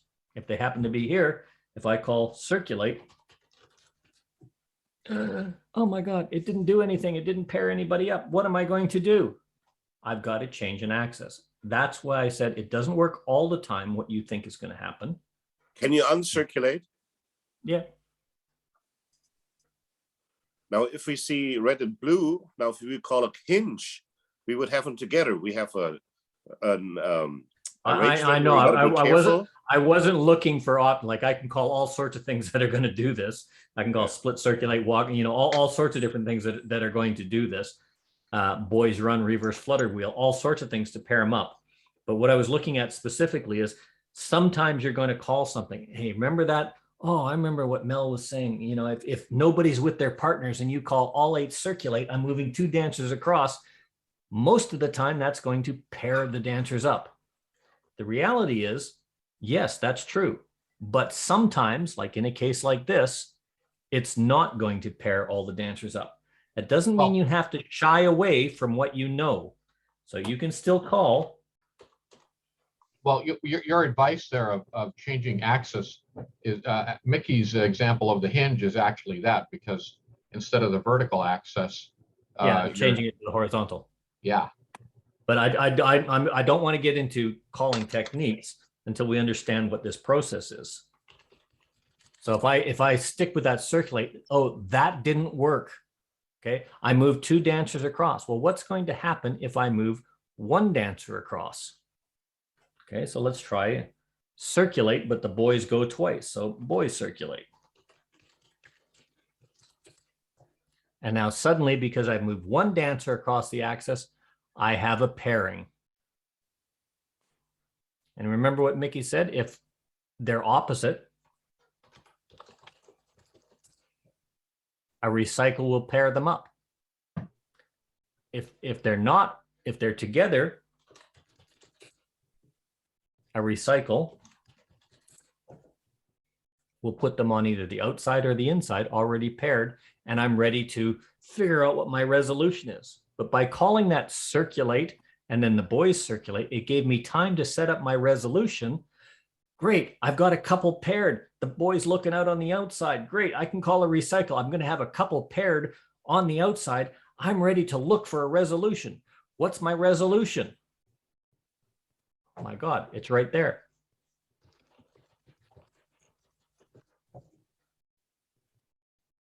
And the square is resolved. Promenade home. Once you start understanding what these movements do, like what a spin chain through does, what an end circulate or a center circulate or an all eight circulate, these patterns start to show up. And once these patterns start showing up and you find yourself, oh, that didn't work, this is where you start seeing things like hinge, hinge. Great, now I've got them all in the same wave. And what can you do from here? You can do all sorts of things. Could have the girls trade and you got them together. Ladies trade and we're in partner lines out of sequence. Moving the dancers around and seeing that, if you start understanding what the mechanics of the movements you're using do, it makes your calling much more flexible. And the thing is, we didn't have to go, okay, spin chain through, great. I want those center boys now to trade. Everybody do a single hinge. Okay, let's have the centers hinge and the new centers trade. The others face in, extend, new centers trade, swing through. Let's have the girls circulate once. Okay, now where is everybody? And that's what happens to a lot of new callers. They get wrapped up in the, I just got to keep the dancers moving, instead of moving them with a purpose. Whereas in that whole thing, I could have said, right, all eight circulate. That didn't work, okay, because they're all in the same group of four. Hinge, girls are looking at, girls trade, they're normalized, and somebody is paired. In this case, everybody's paired.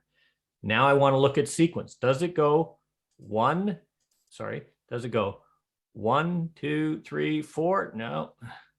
1, 2, no, in my group of four. Does that go 1, 4? Or 1, 2. It goes 1, 2. It's out of sequence.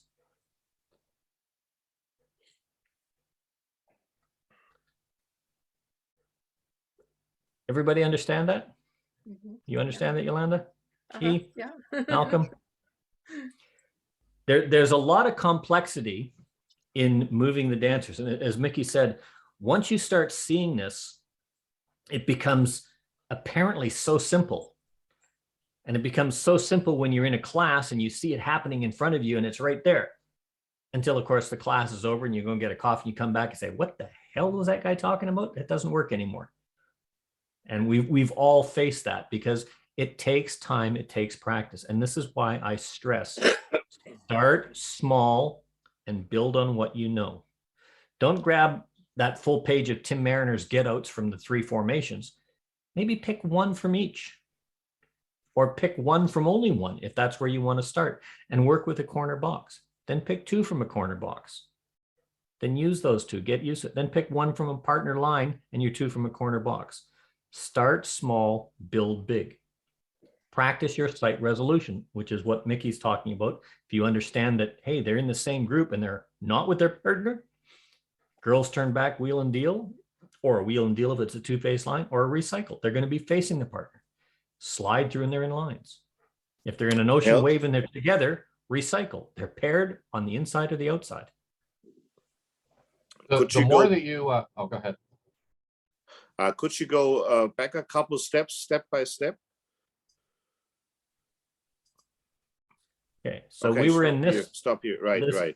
This is where we were. Right, and this is what I would nobody like to have. Is paired. Yeah, I would like to get a hinge on this one because then I would have had my red ones paired. I'm looking for the red ones to get them together. Okay. So now I've got the number 2 couple. I've got them together. To me, it looks like they're on the wrong side, right? So what I would call is, it fits perfect as well for the body flow, would be a center straight.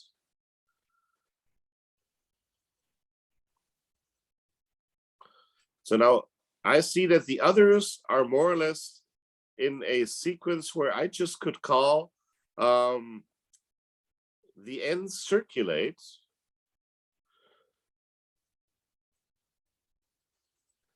and I see the boy is leading his lady.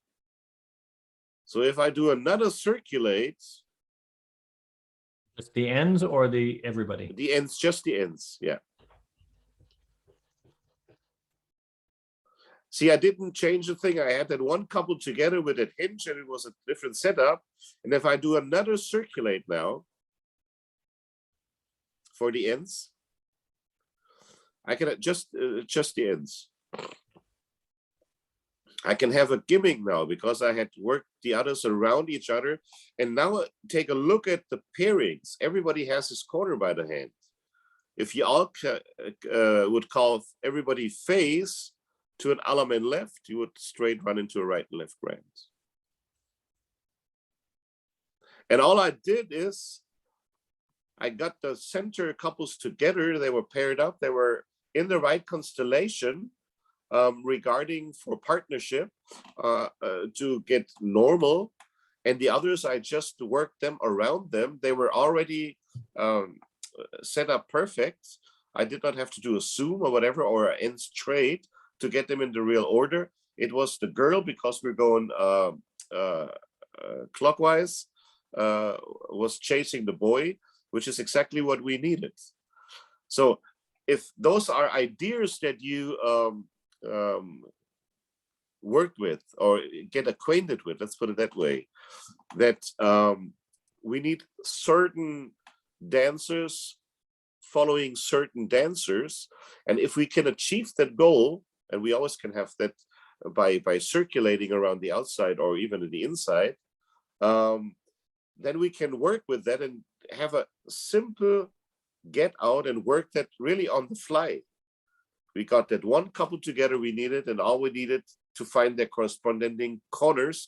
And we didn't change anything in the inside, but just worked around on the outside with simplest figures. And now you wouldn't obviously call it that way, you know, with the stop and go, but because once you get used to seeing that, I like to have the boy over there. I like to have the boy on the left side in the middle. Great. I like to have the girl on the left side in the middle, whatever it is that you got. You've got the girl chasing her partner around the outside. So in this case, he would probably call ends circulate 3 times while the centers trade twice. Face her, Alaman left.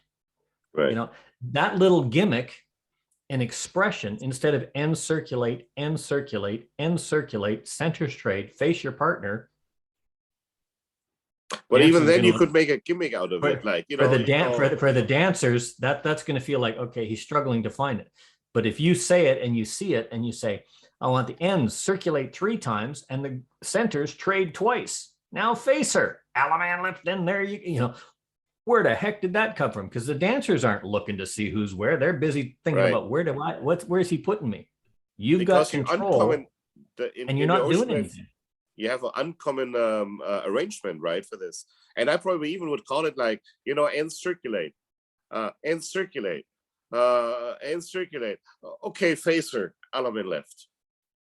You know, build a kind of entertainment.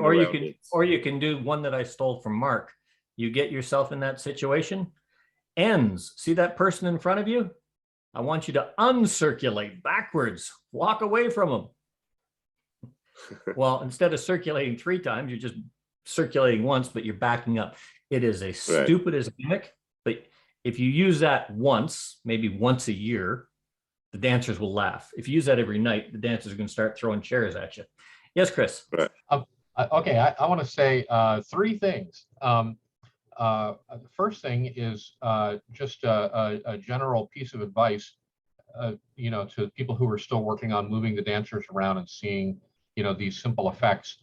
The more that you work at that, even though you're working in a limited way, and it seems like you're just doing, you know, pretty simple manipulations, nothing fancy. The more that you get used to that, you're going to wake up one day and look down at the square and go, oh, this is easy. So I'm just telling you, it seems like, you know, maybe you're not working the right way or something, but understanding those very basic kinds of things of how to move people around like that really is the big part of it. And So then regarding that circulate 3 times, others twice, or whatever it was, that one was cute, but that would be hard to see, especially for a beginner in real time. I mean, doing it piecewise with the stop and go, then you see it. But no beginner's going to get up there and go, oh, I just need 3 circulates, and the other people do this. Don't expect that you're going to be able to quite see that just like boom like that. That's in the category of how does he see that? And the answer is, well, he's seen it 100 times. That's how he sees it.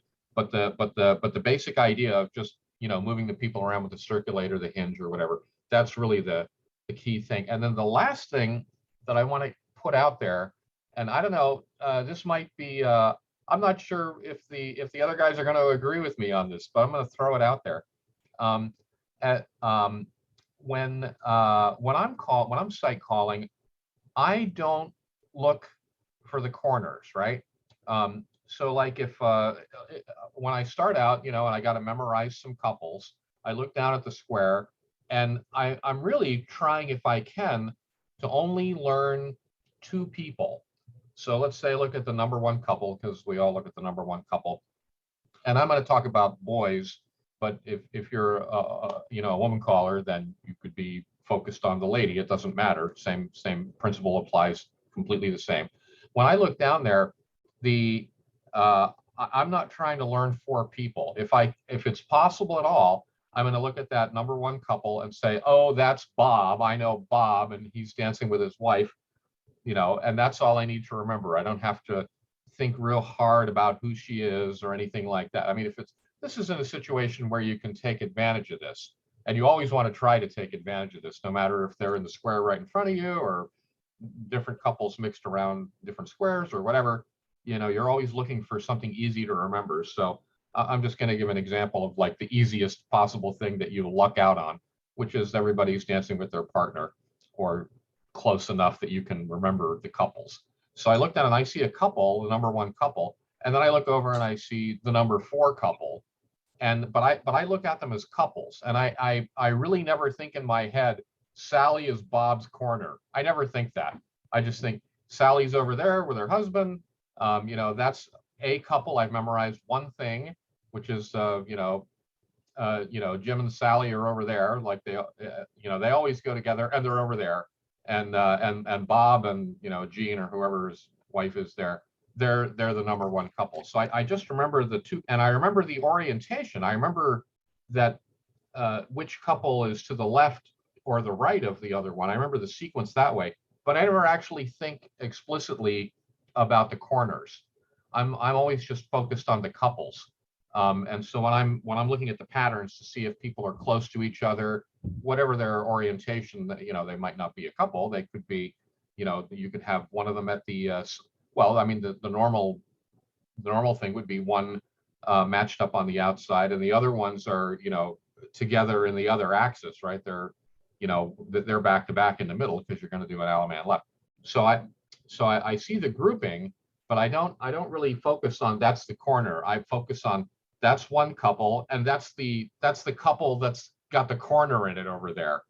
But I'm really just looking at it in a really simplified way. There's just 2 things there. There's not 4, or there's not even 3. There's just 2 things. That's a variation of the, like in the friends and enemies technique. When you really simplify it, that's moving the dancers to where you want. Once you've paired up that key couple and put them where you want, you can forget about them because they're where you put them. Right. And once you've identified the other couple, you're looking to see, is that corner lady, which group is she in, or corner man, depending on which one it is. It's there. Once you know that, essentially what you've done is you've taken 7 dancers out of the equation. You're resolving the square on 1 dancer. Is that corner there? Are they with their partner or not? You've answered that question. Are they there or not? If they're not paired, you know where the corner is because you put her there or you've seen her there. All you're doing is you're looking at who has that person got. If you're using the girl, does she have her partner or not? And then you're going to a memorized routine or a mental image Alaman left position, whichever it works. But it's the same principle, is you've moved the dancers to what you want or where Right. you want. You've established and analyzed the formation and arrangement because they're where you want them because you put them there. So now what you're looking at is sequence and relationship. And what you're doing is taking all the math out of it by saying, corner lady, let's just use the corner lady as an example. She's going to be there. Now I've taken 2 more dancers out of the equation. I've got one question: partner or not? That's Right. it. It's And you got one couple together, you put them where you want them, and then you look down and you basically go, well, are we done yet or not? Because there's not too much else that can happen once you got, once you got at least one of them together. Or new callers. See how I've got these dancers colored? This is a great exercise for new callers, and change them. You have to set your colors, but change them randomly periodically. Like, and practice. Like, for instance, I would look at this as blue and green, blue and red, or go and stop. My boys are blue, so dark blue, light blue, but blue and green, blue and red. Okay, there's my primary, there's my secondary. For lady callers, you might go black and white. Well, black and white is my key. Okay, black and yellow. Oh, that's my caution. That's my secondary. Whatever pneumatic or mnemonic, I should say, works in your mind to help you move these dancers, so that if I do some weird and wonderful stuff like heads pass, like put my cursor into the typing bar. Before you start, yeah, like I sometimes build stories with the couples I'm thinking about. Like this would be that's what I mean by mnemonics. A blue sky above a green meadow, and it's a fancy Joe with the light blue and a red Rosa. They're together, right? And the others would be blue sky in a green meadow, so they're out on a picnic. So this would be my story for the couple. Or if you want to be morbid about it, you've got the blue sky in the green fields, a clear ocean, and this poor lady's drowning.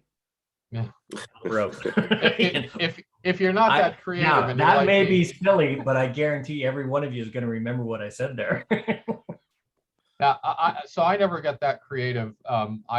If they're all mixed up and nobody seems like I can remember them, then I'm one of those people who will write down a note, and the note that I would write down is TR/BG. And I would, I just write down the abbreviation for the colors. Well, I never would write down, but it's my thing. I try to train my brain on that. By the way, Chris, it's in the category of whatever works for you. Yeah. Since I've got you here now, I'd like to forward something to Chris. You know who's a big fan of you? Who? Mike Sikorsky. Oh yeah. No, just kidding. When we were at the convention, Mike had a eye cap as well, and everybody kept asking why. And I was quite often next to him, and I said I couldn't hear it anymore. But I said, well, I tell you why. He's a big fan of Chris Stacy. And the only one who really cracked up was Mike Sikorsky, and the others just didn't get it. But and so this was quite fun. So you were a topic at the convention. So you were not out. And Mel, I'm here. Oh yeah, I talked to Ken as well as to Betsy. I had a couple of days I could stay with both of them, and I forwarded your task that they own you a session, and they said yes, they will come back to you. Ken reduce it, yes. So excellent. Greetings from Betsy and from Ken. Okay. So for our newer callers, looking at what we said there, remember what we said? Blue and green, blue sky, dark blue sky over a green field, and a blue ocean by a red boat. Who wants to take a crack at this?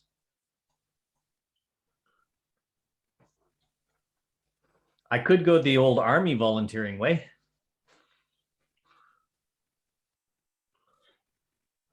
Well, I could go, but on the other hand, the others go ahead and. I noticed your picture disappeared very quickly there, Yolanda. You can volunteer, but nobody has to be there. Mark, why don't you take a crack at this? Yolanda, that's like, oh, they can't see me now. Exactly. What I want you to remember is we don't want complex choreography. Our principles and our process is we want to control the situation. So we start by normalizing standard boy girl, getting to one of our 5 formations, whichever one you're comfortable with, and then we'll start our resolution process, either with a get out module or whatever.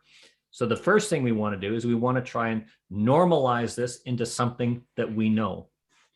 And this is a weird one because although we're in a trade by position, one couple is half sachet. So you have to fix it. Go ahead, Mark.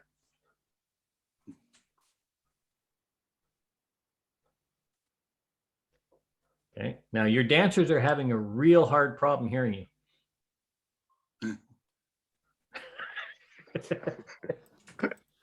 Center's half sachet, then trade by. Okay.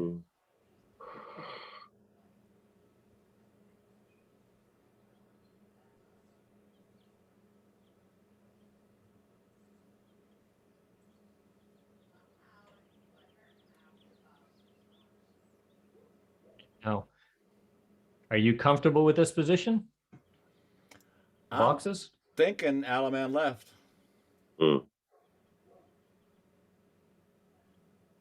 So I've got No, dark blue and green.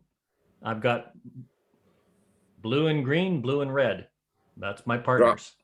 Drown the Ocean is not on the right spot. The poor girl who's turning red because she's drowning in her pale blue ocean. Oh, I got the wrong partners. I'm wrong blues. Yeah. Picnic is back to back. Yep. Huh? That combination that you did with the half sachet and then a normal call, the centers that they were already sashayed. So of course in the United States, if you call half sachet from there, they're going to be a little confused anyway.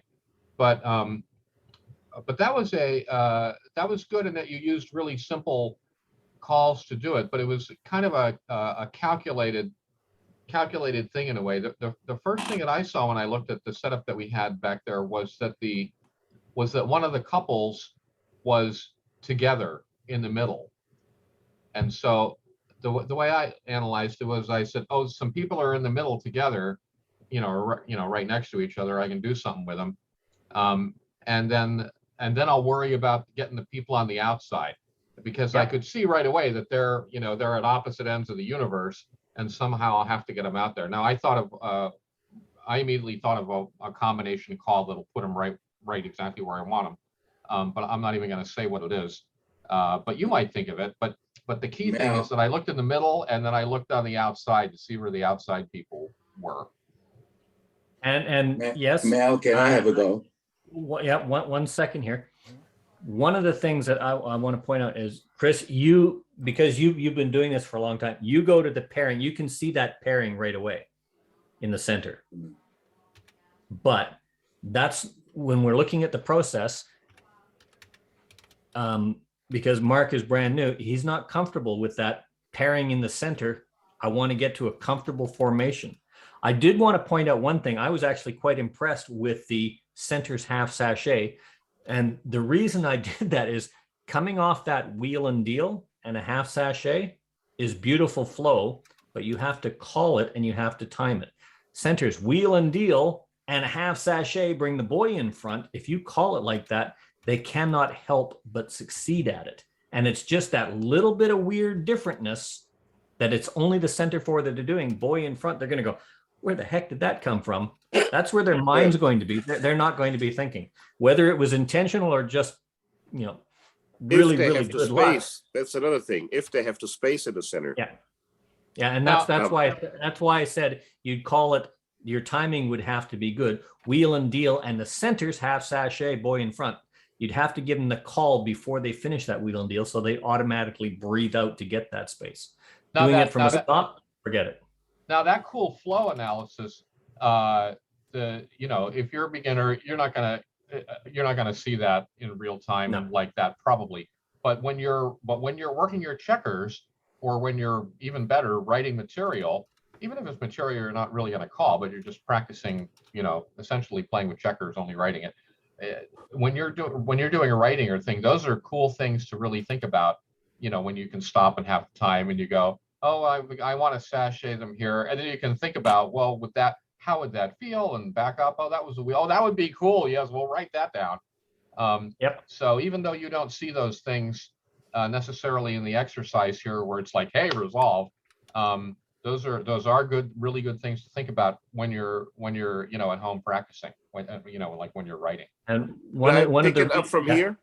Just hang on a second. We've got to let Mark finish it, and then we're going to key next. But one of the things that I wanted to point out is, if you do have a couple half sashayed like that, because it is a nice flow, if you're in a two-face line and you got your couple facing in, Ferris wheel and the center's half sachet, because that's the boy in front, that is going to feel really awesome to the dancers.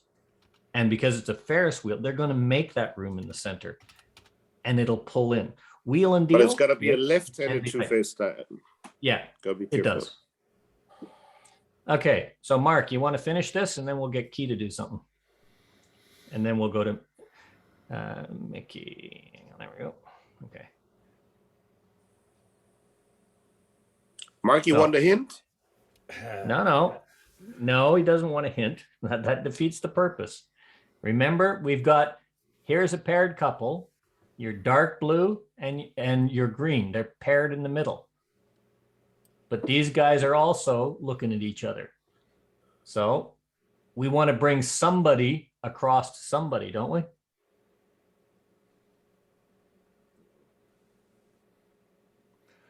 I'm totally lost now. I'm not used to this without all the numbers and stuff. My Okay. thoughts were doing like a swing through and then a circulate. Okay. Can I- Hang on. There's absolutely nothing wrong with that. I'm just saying, Swing through. can we put, if we think of something, can we chat you so the other person won't know? I got to actually bring my chat up. I didn't have my chat going. Look at that. Shame on me. Oh, I guess when I'm sharing, I can't. We just can go back. Can't swing through. And you wanted the ends to circulate, No, I was or thinking everybody all eight. circulate? Okay. So now we're trying to pair people up. Oh my goodness, what happened there? I had nobody paired, didn't know where they were, but suddenly everybody's got somebody very familiar to them, don't they? Boys run, Ferris wheel. Mm-mm. Or you could just do a partner trade for that matter, but absolutely. Half circulate and you bend the line, you're home. Yeah. Not looking for all sorts of get-outs. I'm looking for the familiarity. What you've done now is you've got to a formation that you're comfortable with. You've now done a pairing by moving the dancers around. Now you're setting up for your resolution. And your resolution, and this is where Mickey and Chris were talking earlier, and what Chris was talking about. There's my corner. So I know that a passer is going to bring my corner into the grouping. So all I need to look at, does she have her partner or not? And if she's got her partner, then you've got a resolution for that. And that can be all sorts of things like swing through, turn through. That can be, whatever. Centers, pass through, swing through, turn through, whatever you want to set that up. Unfortunately, this is the one that always gets me. Well, So- call a When pass the, through, when the see what couples happens. when the centers are all paired with their partner. This is the one I always forget. But try it simple. Call a pass through, see what happens. There, I'll make it easier for you. Then you do the centers Okay. pass through, Okay. Now, so what you're saying is but it's you're not going to be an uncomfortable. Alaman left. They're not going to be No, it's- resolved. No, It's not, because they're paired. So what Yeah, but- you're looking at give- here, Mark, is just hang on a second, Mickey. What you're looking at here, Mark, is you're not really comfortable with this formation. Right. Okay, so get What to the one. I always what end fo- up doing is a reverse Yeah. flutter. Yeah, but what formation are you comfortable with? The one that puts you in a square through 3. So what? Corner lines. No, which would be unpaired in the middle. Unpaired in the middle. Okay, yeah, that's what I mean. If you're not comfortable with this, okay, then you put it to where you're comfortable with. Remember in the lesson, I'm not worried about the resolution. I'm worried about the process. If you don't like it, you change it. So we just did a Ferris wheel. So they've come in. What would be a good move to deal with? I've got the lady moving forward. I got the boy curling in. So in this case, what? May I step in here before Yeah. we go on with making it comfy for him that he says? On the other hand, I would just take advantage of it. If you got couples in the middle and couples on the outside, you call a pass through. Just see what happens.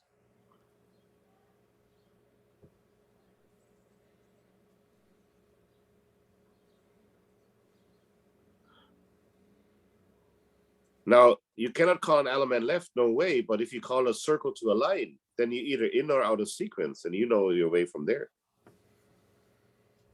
You don't have to square through 3 in the middle if it doesn't work. Or, if it's too crowded. Yeah, I understand that, Mickey.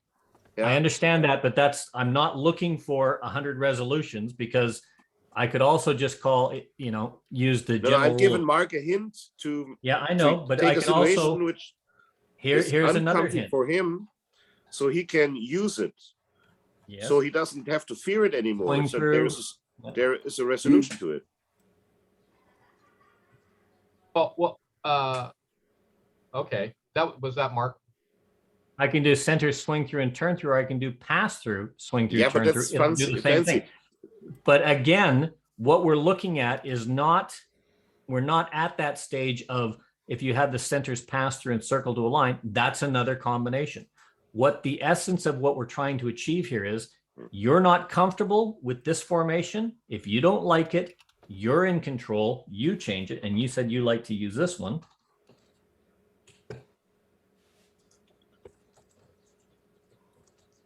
Yeah, because you always take the stairs up to get out. But if you don't, because you don't know the other door. Yeah, but he's not at the point of going to the other door yet. That's the whole point I'm getting at. If you're not comfortable, then you can change that. You're used to the flutter wheel. Great. Ferris wheel, centers flutter wheel. And now you're in a place that you're comfortable. Well, Once you've got this, then you look at what Mickey's saying. Okay, I know I can do this 100% of the time. Now I can set that back, because I can always fall back on it. The next thing I can do is I can add that next step. I'm in this position. I've got them paired. Now from paired, I can add that to my repertoire. Pass through, circle to a line. My question to Mark would be, is this circle to a line, is this something which you would be familiar with, or would you rather go ahead with the double pass through formation? Practically never use circle to a line with my handy capables. Okay. Oh yeah. But that answers the question. Couldn't you just go face in? What, Yolanda? I said after that, can you just do a face in, circle left if you're doing a handicap capable? No, because you're going to have somebody on the opposite They would side. be out of sequence. Well, you could have the centers you could have the center forward, circle left 3/4 back away in your home. Yeah. Like I said, there's hundreds of options that are going to present themselves. One of the common ones when they're paired, swing through, turn through, but then you have to be aware of sequence. Pass through, circle to a line, gives you a chance while the dancers are moving to look at the sequence. Are they going to be on the right side or the left side? If it's on the wrong side, pass through, bend the line, circle left, or something from a partner line, get out. These things come, but what you have to do is what you're doing. Start small, get to where you're comfortable, and you can do it 100% of the time. Now you've got it. It's in your mind. You now have confidence that you can do this 100% of the time. Now you can start going to the next step. Okay. I think what Mel's trying to say here is, so you're comfortable with this double pass through in the sense that you know that it could be with one call an 8 chain. but you've noticed here that they're not together the way you want for that 8 chain. And so rather than think of all different other ways to deal with the situation, you can just continue to focus on the fact that these people in the middle just need a minor adjustment to get them exactly where you want them, where you're totally comfortable with. And there's no reason not to spend an infinite amount of time experimenting with all the different ways you could twiddle them around in there to get them right where you want them in that 8 chain that you're shooting for. And all these other ideas that we have, those are more places you could also go later. But there's everything right and nothing wrong with focusing on just a 4-person setup there that's close to what you want, and then thinking of ways to readjust it so that you can get into that Alaman left 8 chain that you wanted there.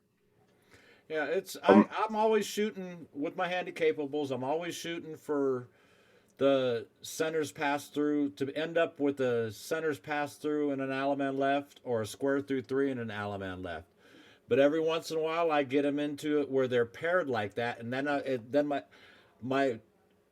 my supposed to be go-to is the centers flutter wheel, then centers pass through. But my brain always just cramps out and forgets it at the time.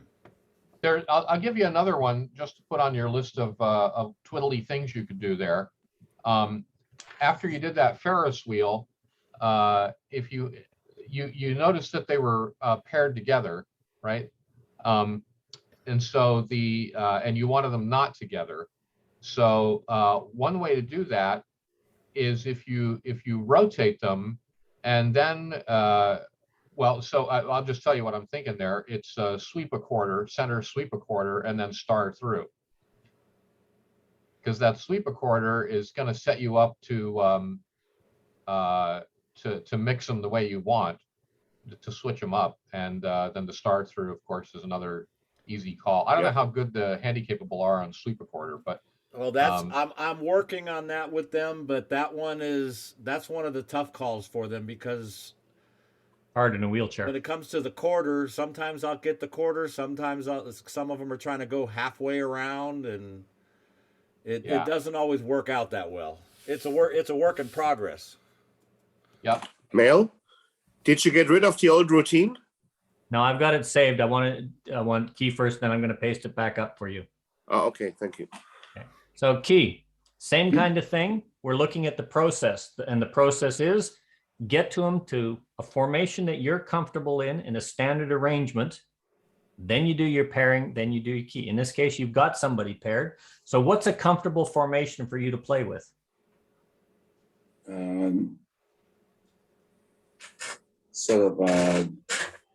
The pair people go outside double. No, don't worry about pairing right now. What is a comfortable formation? A line, a box, an 8 chain, whatever. A wave. Usually I do a line or chain. A line or a chain. Okay, so pick one and we'll work from that. Let's pick lines. Okay, so the first thing we want to do is we want to get them to where you're comfortable as a new caller. So you're comfortable with lines. Let's get them to standard lines. Facing lines, boy on the left, girl on the right.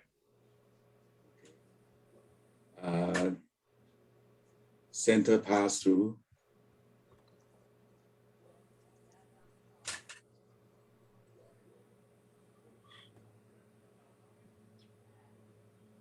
Right and left through. I'm going to take these numbers away from you. And I'm going to take the colors away from you. There we go. And I'm going to go. Okay. Now you don't know who's where, but we're in the same position that you were at. Oh, are we in the same? Yeah. Now, one, you can't do a right and left through from here at mainstream. Oh, no. Let me see. One of them is half say. Okay, we want to get to standard lines.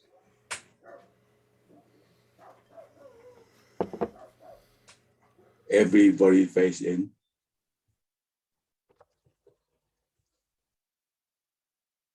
And star too.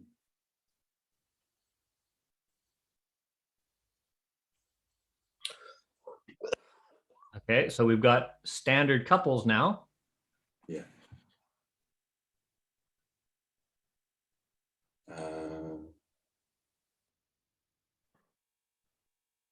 Outside partner trade. Sorry? Outside.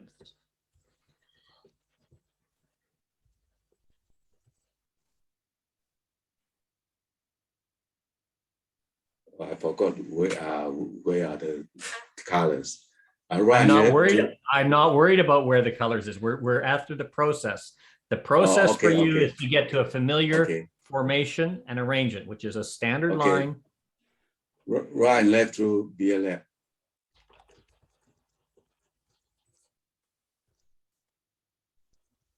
Okay, so we're in two-faced lines. Are you comfortable with two-faced lines, or do you want to bend the line? Yeah, bend. Oh, that's okay too. But you want to make line, bend the line. Okay, so now we've taken care of the formation and we've taken care of the arrangement. We're in a formation that we're comfortable with, one of those 5 formations. Okay, so now what we want to start doing is looking at our pairing. Okay, moving them around, we want to look at our pairing and say, okay, I need to pair up a key couple. Amazing. It's pretty much already done. So now we want to, that's the step, and it happens that fast sometimes. If you're not sure about what the pairing is and you want to find out, you can do a forward and back, or you can do a pass through, wheel and deal, double pass through, first, left, next, right. Just keep the dancers moving while you have a look at the dancers. So now you've got them set up. You've got your key couple paired. You need to look and see, where's the other couple? Okay, are they together or not together? They are not. Okay, so now you want to set them up in a way that is comfortable for you to play with. So what would you do from here? I'm like Mark, that I don't like them pair in the middle. So I'll pass to wheel and deal. And you know what? Oh, Ferris wheel, I mean. No, you were right. Huh? Oh, wheel and deal, yes, correct. Okay. Okay. Center And pass now you need to do what Chris said. Okay, there's my key couple there on the outside. I look for the corner. Well, she's where I want her to be looking at. Does she have her partner? No. The center pass through.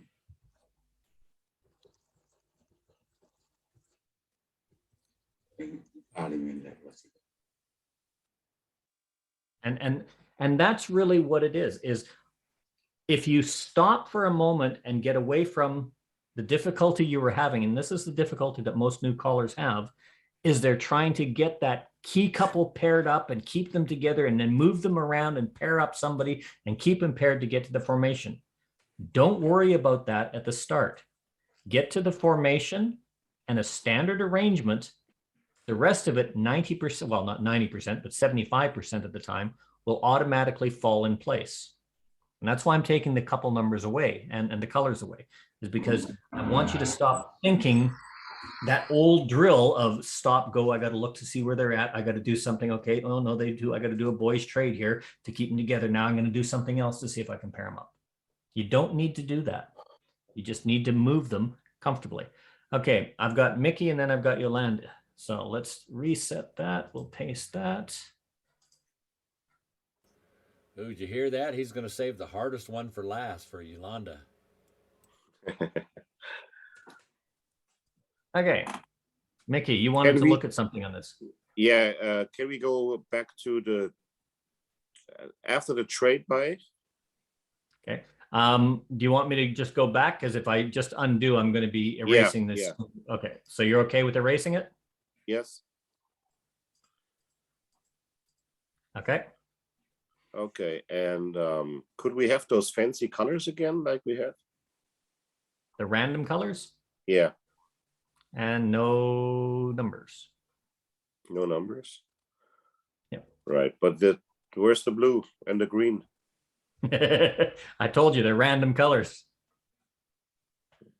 But that's what I was looking for the color, because I would need Okay. that. Okay, hang on. We'll just put the couple numbers. That's where you were. No, I say click on heads past the ocean up there, so it's at the start. That way he can see the colors No, when you do the. Yeah, no, no, it's we had the dark blue on the number 1.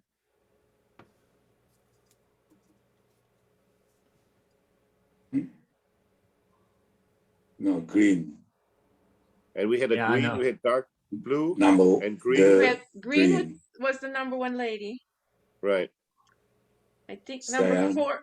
four lady was 2, and light blue was the number 4 guy. Is that number 1 girl really the same green? Yeah, Okay, I know she was green. I thought it was a deeper green. doesn't matter. You know, those little stories actually work, Mickey. We take the numbers off. Right. That's what. That's it. Yeah. That's it. Here we go. I had to think Okay. for a second to remember it in my own mind. Actually, I think I've got this one mixed up actually. You got the blue sky. Yeah. I think we're Blue gray sky light over on green this. grass and the red lady drowning in the ocean. Right. Yeah. Oh. Chaka when the walls Oh. fell. Now we go to the There's only about 4 people who would get that reference and what it's about. now Gilgamesh. since we have that that trade by because of the center sachet and trade by, which I think was neat, which Mark put out there. Taking a look on the left side, those are all our 4 dancers, which we would keep in track of, right? So they're together. Now, if we That's could on- keep them together and kind of normalize, it's always a boy facing a lady, and the best thing to normalize would be a star through. Yep. That's where I thought Mark was going to go. So now we have our line together with consisting of our 4 dancers that we kept. Now we would call it pass through because lines facing out is always good.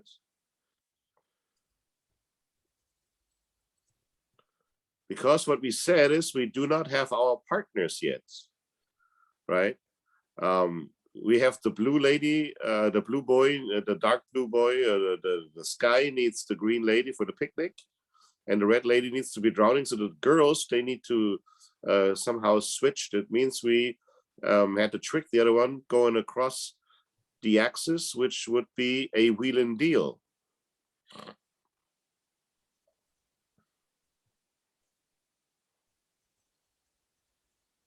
You notice it's only the outside dancers that will cross the axis. What the heck? Mm. There we go. Okay. So now, if we call a square through 3 in the center,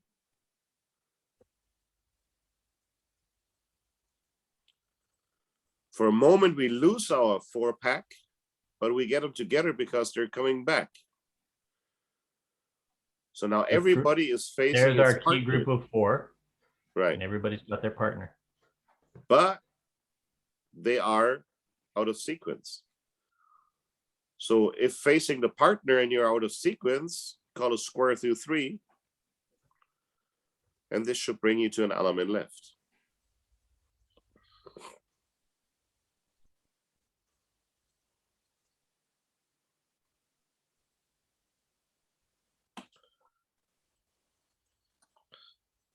And this shows just keeping track of those 4 dances, trying to get them together. And if we see them together, what can we do with them with very simple ways? And I also would like to go back before he did the center, after the wheel and deal, before the center's half sachet.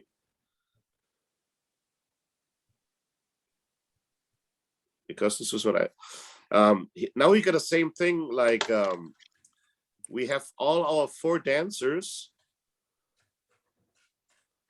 on the left-hand side. So simplest way to get something where we can work with would like everybody face in.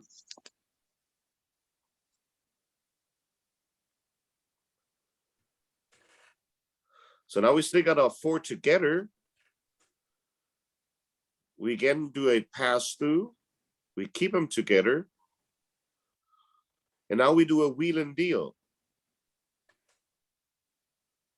What we do have is all the girls in the middle and the boys on the outside. Now what we can check is the lady corresponding to the boy in front of him or not? If it is, you call it turn through and the boys reach out for a courtesy turn and you will have regular lines with your partner. If you don't have, just like we have it here, you would call a square through 3 for the ladies, which is right, left, right, and the boys reach out for a courtesy turn. And let's see what happens. In either then we are in or out of sequence, but this will be just perfect for courtesy turn and promenade because we're in sequence. And it's just one way, either to a turn through or to a square through 3, getting to the partner who's waiting there. And we're all just keeping track and keeping our groups together. We're in sequence, as we can see now. The picnic works and the drowning works. So we all promenade. Now that, again, that is recognizing your groupings of 4 where they are. The same thing could have happened if we take it back to here. Sorry, right here. If we call centers star through and the outsides trade, we're in a static square, but we're out of sequence. Everybody see that? If I call centers star through and everybody trade, we're back in a kind of a static square. You know, center star through and back away, the other, or star through, trade, and everybody back away. Whatever you want to go. Let's. Actually, let me. Can you? Can you go right back to where you were just now? Yeah, I'm just going to take what he had out here. I just want to show what I was talking about. If I have the center star through, let's put the colors here just so that everybody sees this. The dance colors by couple. None by couple. It's not going to work.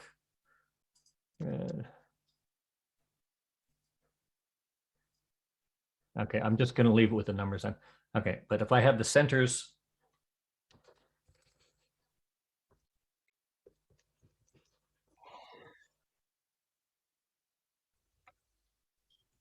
And then I have everybody trade. Okay. Okay, I'm in a normal couples and I'm in a kind of a static square here. If I just have the centers back away. You can see that that's a static square and it's out of sequence. Or sorry, it's girls are the side ladies are out of sequence. Can you put it back to the wheel and deal? But yeah. What I'm saying is, if you're not comfortable working wheel and deal with the boys together, girls together, or the 4 girls in the middle, go to what you know. Get a standard formation and a standard arrangement and get to where you know. Because Mickey sees this stuff off the top of his head, and he's absolutely correct. These are techniques that you can use and add to your repertoire because he sees them. That's the way it is. And that's through years of practice. And the way he got there, however, is starting small, figuring out what the movements do, and building up on what he already knows.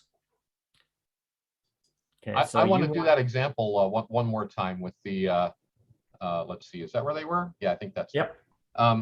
So we have the, well, originally we were just doing colors, and so we had our red and green there in the middle. The number one. You want the numbers off or? Actually, yeah. Oh, is that our original? Oh, it is. Yeah, cool, there we go. Yeah. Okay. Because I just think this is simpler. So I have 2 questions, and the first one is for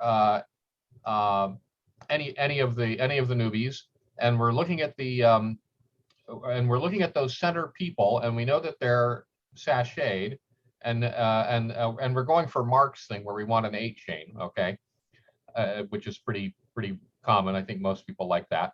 And so what can we do with the centers to make them normal, not an 8 chain, but just to get them a normal couple. Anybody? Center face in. You could do that. What is like the magic call that works like all the time when you have somebody facing somebody and you want to make a couple? Turn through. Star through is what I'm thinking of. Okay. I wasn't asking the question very well because everybody is now going, oh yeah, star through, of course. Okay, so center star through, which is actually what Mel did a second ago. That Okay. normalizes all the couples now. Right, now we know our problem is that those we see that the other people that we want are in the same line. They're on the same left-hand half of the square, but of course they're far away from each other. And is there any kind of a call we can think of that would somehow swing them around without moving the centers, or just take those end people and swing them around to be in front of the other people where we want them in an 8 chain? Cloverleaf. Yeah. So have the ends cloverleaf. Okay, now turn on the numbers, because I don't remember what the sequence was. Oh yeah, now I remember what it was. Now Yeah. everybody's got partner. Yep, and they're all right next to each other, and so we're pretty close. We could, we're basically almost done. We could we could either bring somebody in the middle and just twiddle them around so we get them not together, or we could what I'd probably do is Left just swing like through, courtesy veer left and bend the line or something. But the point is we got them in a nice 8 chain and they're all normal, and they're in this case they're all together, and you may or may not want them all together, but you got them in the 8 chain and they're all normal. And all we did is just use the one magic call that works pretty much everywhere, which is the star through, and then the obvious call, if you think of it, with the clover leaf there to, like, how come, what are we going to do with this mess? Oh, I know, the end's clover leaf. Okay, there we go. And That's cool. Now we're well on our way. Could we go back to the wheel and deal? It's not going to do it.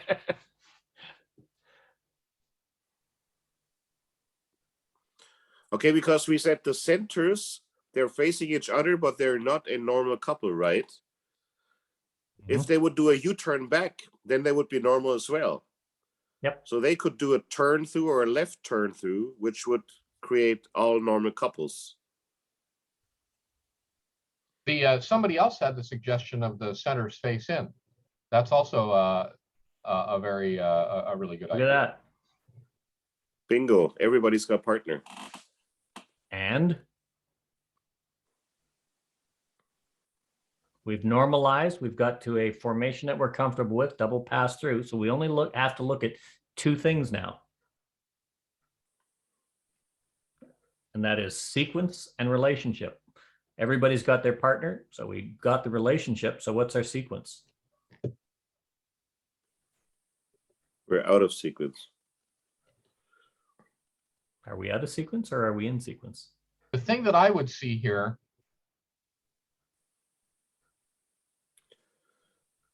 I'd call a zoom and a double pass, and first couple left, next couple left promenade, if you can see it.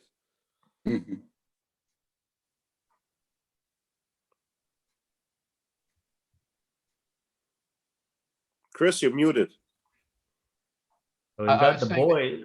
I was saying the first thing that we see is that the center couples there are really, they're basically where we started the whole dance from, except they're on the inside. So we can just zoom them back out there, and now they're home. Yep. Right. And then from there there's all kinds of possibilities. Absolutely. Yeah. So the essence of what I was getting to in all of this is, if you find a way when you're actually calling for, we talk about Phasar, and you have to understand the formation, the arrangement, the sequence, the relationship, and then you have to move them. You know your dancer mechanics, and you know all this other kind of stuff. Well, this is what we talk about when we talk square dance resolution and sight resolution. Unfortunately, we don't go back and say, why does this work? And the simple reason it works is formation, arrangement, sequence, and relationship is not about calling choreography. It's about expressing a position on the floor as a point reference of communication. So when you call and you put the dancers in a line, if you're comfortable with lines, you've already dealt with formation. If you standardize the couple to a boy on the left, girl on the right, or a boy, girl, girl wave, or a two-face line with the boys on the outside, right-hand two-face line, sorry, or a ocean wave, right-hand ocean wave, well, you've already taken care of the formation and the relationship. The only things you have, the formation and the arrangement, I should say. The only thing you have to worry about then is the relationship and the sequence. So the next part is it should go F-A-R-S, not F-A-S-R, but when you pair up your key couple, you've now taken care of the formation, the arrangement, and the relationship. It's just a matter of looking for sequence. And you do all this just by getting them to a familiar place, standardize the boy-girl, familiar formation, pair up a couple. You've now taken care of 3 component parts. 75% of your work is already done, and you don't have to worry about the numbers, who's with who. This was the problem you were having, is once the numbers and colors were on, you were trying to, oh, what do I want to do? You're thinking, resolving ahead of time. Step back from it, look at the process, because once you understand the process, you start to identify the patterns. Then what Mickey is saying and what Chris is saying, these are patterns that they see jumping out at them because they know this process. They know how to follow it. And in Chris's case and what Mickey was doing, you can actually bypass some of these because you know the pattern of wheel and deal, boys on the outside, girls square through 3 to a courtesy turn or a slide through, depending on where you are, and right into the promenade. That comes from knowing the process and knowing what these movements actually do. So take that step back and it'll make you go forward a lot faster and a lot easier. Does that make sense? Yolanda? Sort of. I like the discussions on that spin chain through. It seemed to be a good way of pairing the key couple. Just like you said, head square through 2, and you can see that the number 1 main is facing out, so I can circulate number 1. The boy circulates, and then spin chain through. Then number 1 main will go over to the partner. Yolanda, So, you want to take, oh, sorry. Go ahead, Keith. So I thought that, the pairing of couples is very useful when the boy is, the end boy is facing in and not with a partner. If you remember, there's 2 groups for pairing that you need to remember. Spin chain through is a great one. But again, if you're comfortable with spin chain through, but not everybody is, and not all dancers can do it. But this is essentially what we're trying to achieve when we want to change the boy or girl in the group of 4. It's just that I never know. It's just that I never know what we are doing when we call spin chain through. But now after Michael, explained it, I can see how you can use it to pair couple. I would give one little caveat about using the spin chain through when you're resolving.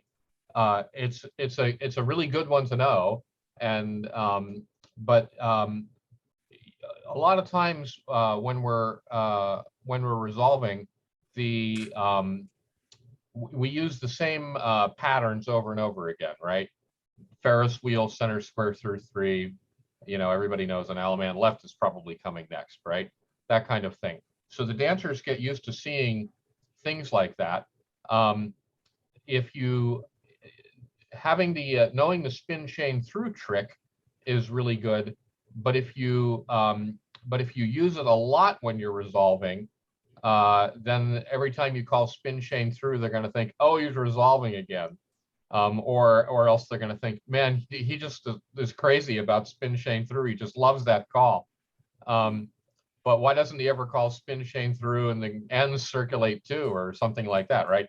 So in other words, spin chain through is a call that stands out a little bit more than the usual circulates and square throughs and couple circulates and whatever's. It's just a little bit apart from those. So if there's a slight danger of overusing it. So that, I guess that's all I'm trying to say is you don't want to use that one too much, but it is a really good one to know. No, not that I'm going to use it to resolve so much. It's that it's it's a good one to use to set up like relationship pairing that you want. Yeah, absolutely. Okay, it's Yolanda, like, this one's for you. So first off, let's ask the question. We're talking Phasar, but we're not resolving. We want to get to a formation that we're comfortable with in a standard relationship. So pick your formation first.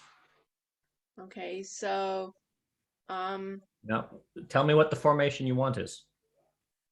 how about an 8-chain through? An 8-chain through formation. Okay, so we want an 8-chain through formation with the boy on the left, girl on the right. Let's put them there.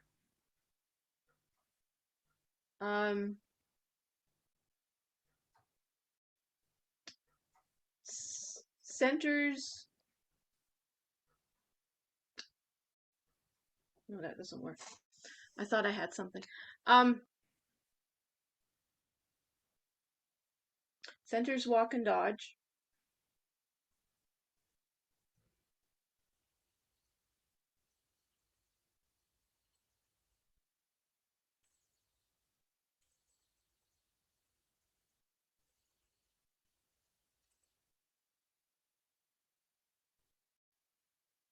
Okay.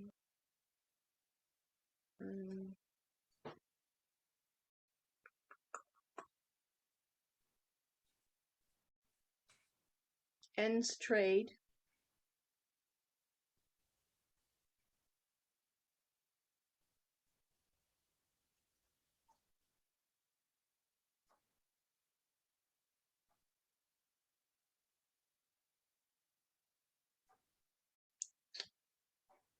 Side boys, you turn back. So the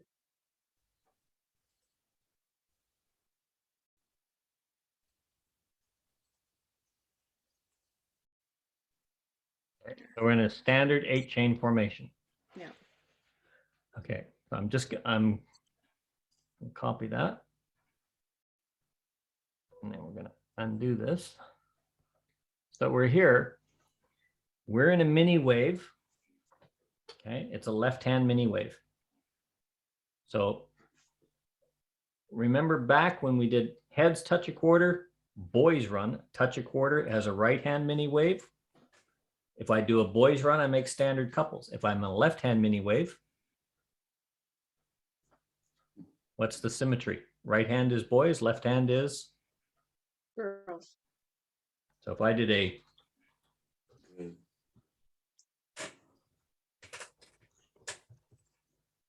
there's my 8-chain formation. Okay. There's nothing wrong with what you did. It's just when you find yourself struggling, okay, if I do this, oh no, that didn't work. That's coming across to the dancers. And it takes a lot of practice. There's nothing wrong with what you did. If you had called, let's just reset that, paste that.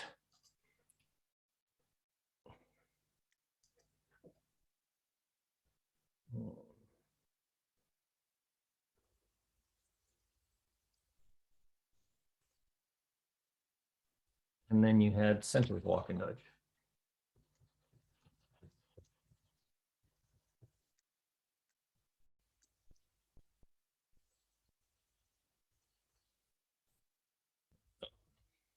Right there.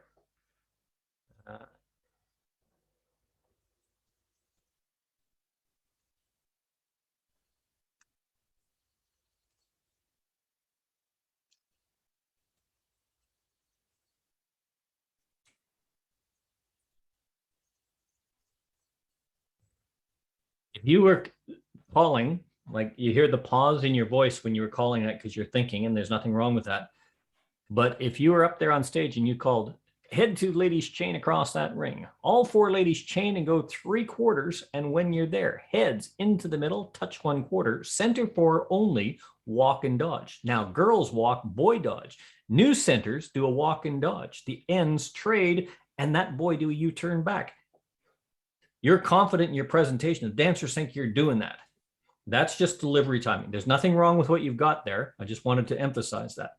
But that delivery timing in presentation makes the difference between the dancers having confidence and the dancers saying, oh, she's struggling now. So now we've got this kind of a setup. We want to resolve the square. So we're in a comfortable formation. Now we want to do the next step. We've taken care of formation. We've taken care of the arrangement.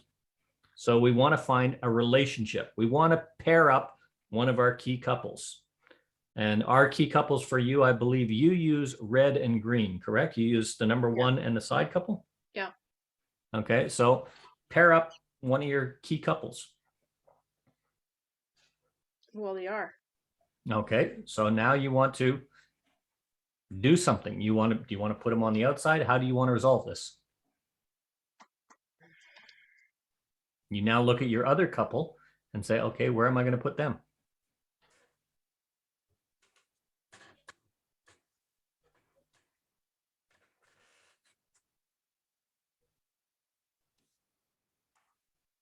Okay, so look at your other couple. Are they paired?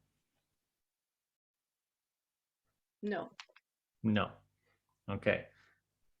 So let's identify our corner. Is my key man looking at his corner?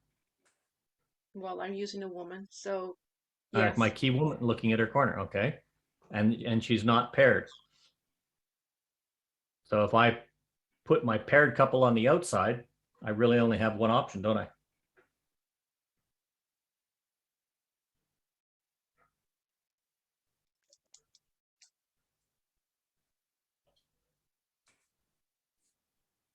just right or left through.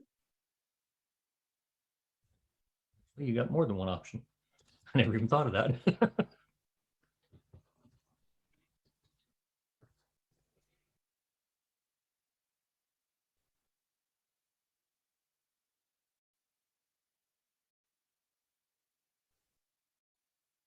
Once you follow that process, it'll go.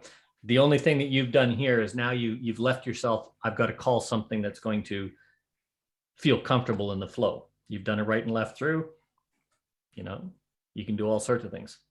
Pass or box the net, pass through in a right and left grand, all sorts of different things to just keep that body, because you don't want to call an Alaman left after a right and left through generally. It's not really that comfortable, but absolutely perfect. You've got the flow. Mickey, you're muted, can't hear you. Could we go back to the girls walk, boys Dutch part? Yep. Okay. Did you have any questions on what I said there first, Yolanda? No. The process works. Get that formation, that arrangement, that relationship, then it's just the sequence. And by seeing if they're paired, you've already solved 75% of your questions. You're just looking at one, and you solved it easy with a right and left through. Well done. You wanted there or girls walk, boys dodge? No, after the girls walk, boys Dutch, right? Okay. So this was your setup, right? Yep. Yeah. Now, being in a column and you know, it's pretty tough maybe to see if I have the ladies run and it's left-handed and whatever. But what we do see is that every boy has a girl. So there is nothing wrong with just calling face each other, or even better, call a trade, which gets more action, and then everybody face, which gives us facing dancers. And every time a boy faces a girl, and here every boy will face a girl, we can do a star through right afterwards, which will always have normal couples. Our best friend regarding normalizing is star through. Okay. Yep. So especially from this setup here, where we don't know, you know, will we be half sashayed or are we left, right-handed? To see that on the spot, maybe for a beginner caller, tough, but he can see that everybody has someone next to each other, and we can easily call a trade and phase. And even if some of them should be in a regular couple, they could do a partner trade and then phase. Important is to see that every boy has a girl on his hand and vice versa. So we just call trade everybody, so we get some action, and it's not only chess playing, and phase in, or face the partner, whatever you want to call it.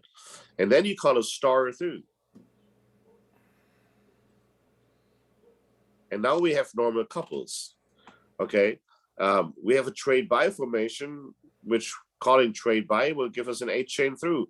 And then we just go on with the same pairing, whatever is on your mind, what is in your repertoire.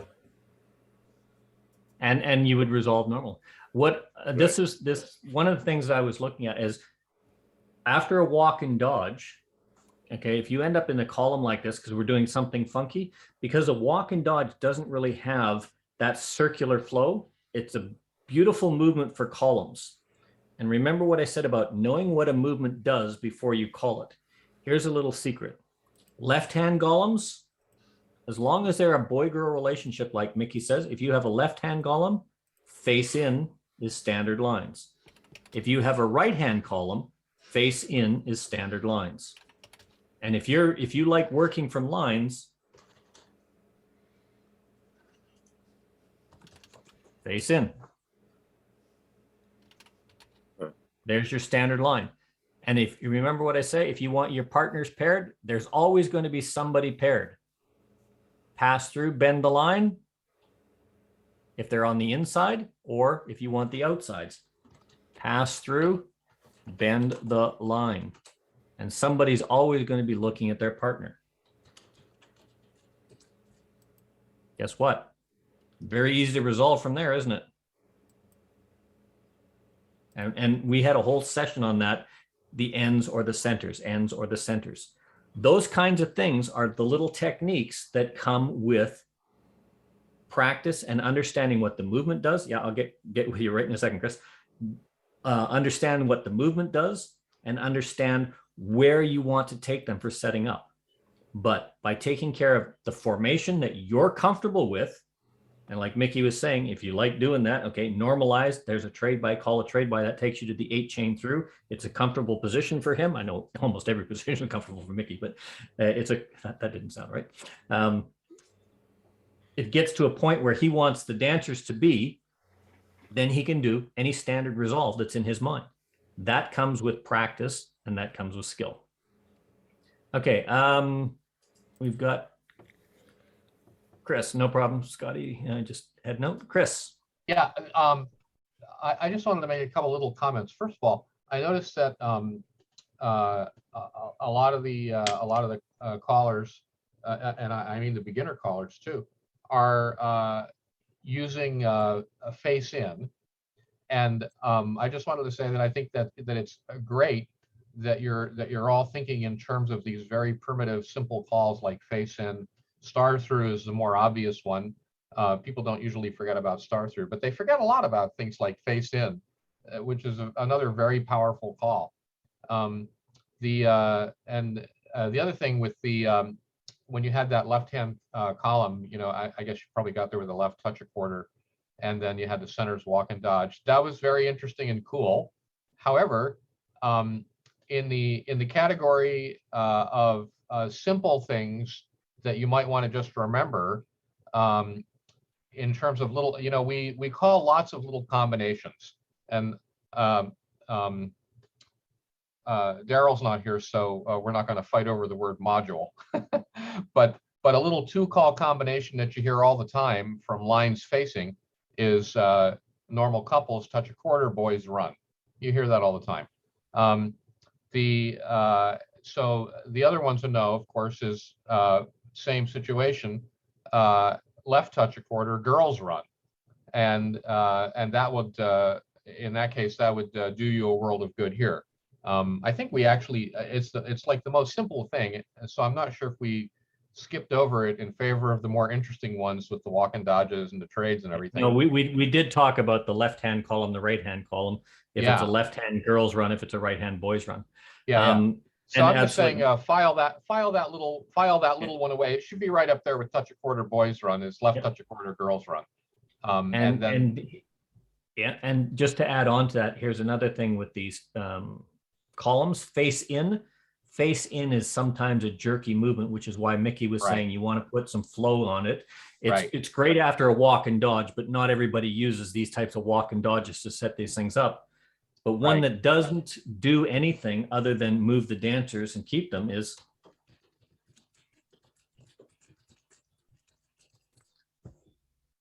set up your flow, circulate twice and face in. Now we're standard and everybody is facing somebody that they know. At least I know my end dancers are facing their partner. But Mel? Yeah. With the face in and being standard, I'd rather go for a star through to make sure I'm standard, because if you only go one circulate too much or too less, then you'll be half sashayed. Absolutely. And this is the whole point of, if you remember back in the process, let's say I wanted to do that and I called circulate and face in thinking I'm going to get the standard lines.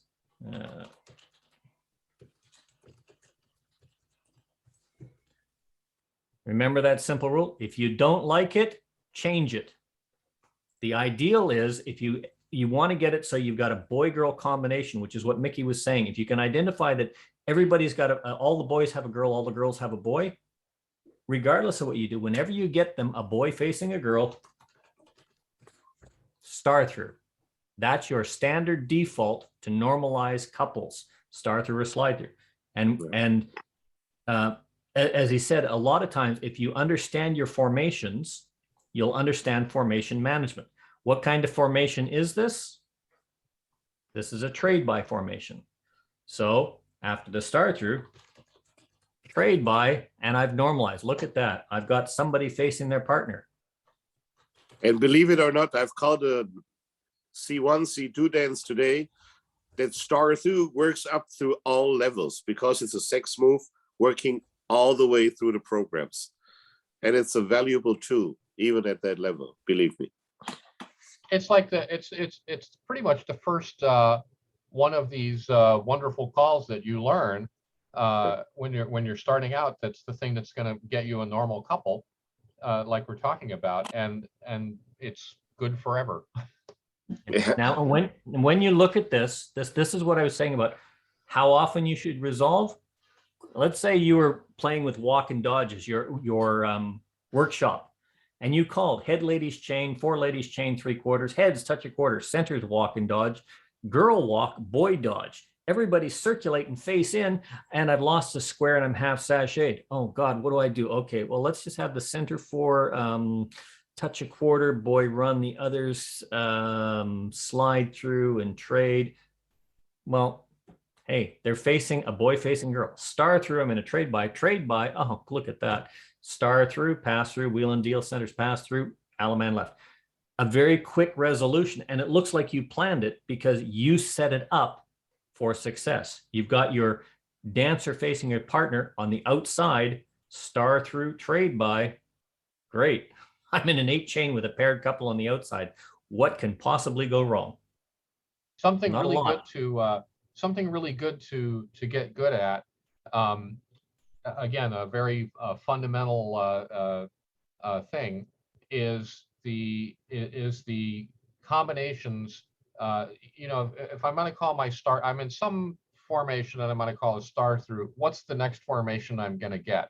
Well, there's not too many possibilities, and so one of the combinations you're going to learn is star through trade by to get you to 8 chain. So little combos like that switch you that feel nice and are obvious, and that get you into these get you in and out of these different formations, with 1 or 2 calls. Those are really good things to get really comfortable with. Or if you achieve star through and have lines facing out, automatically California twirl. Yep.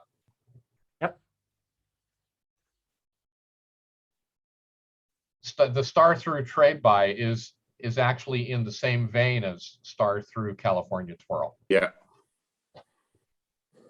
Okay, Roz, it's your turn. Okay. I did. Oh, hang on. Random and none. I did this one specifically for you, Roz, because if you remember about 2 years ago, Uh-oh. this is the exact same formation I gave you two. I was just looking at notes. So this is the exact same one I gave you, and you said, "I'll mix them all up," because we wanted to prove that that resolution technique worked. Now that we've got this, what we want to do, and this is hard, this is nasty, and I'm being a real asshole by doing this, and I want to admit that right up at the top. This is something that a caller mentor should never do to a newer caller. Roz, I know you've got the skills to do this. So what we're going to do is, of course, first thing is normalize to a formation that we know. Mm-hmm.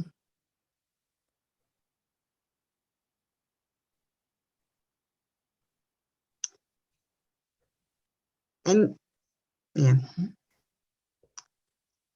And boys run.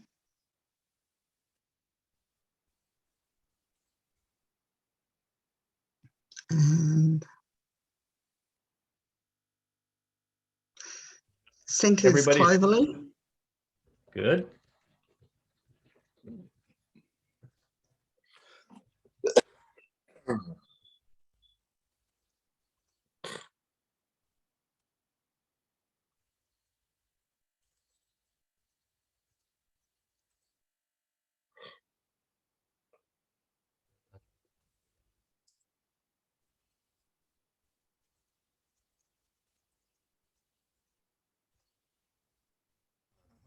Wait, let's do that. Doesn't like it.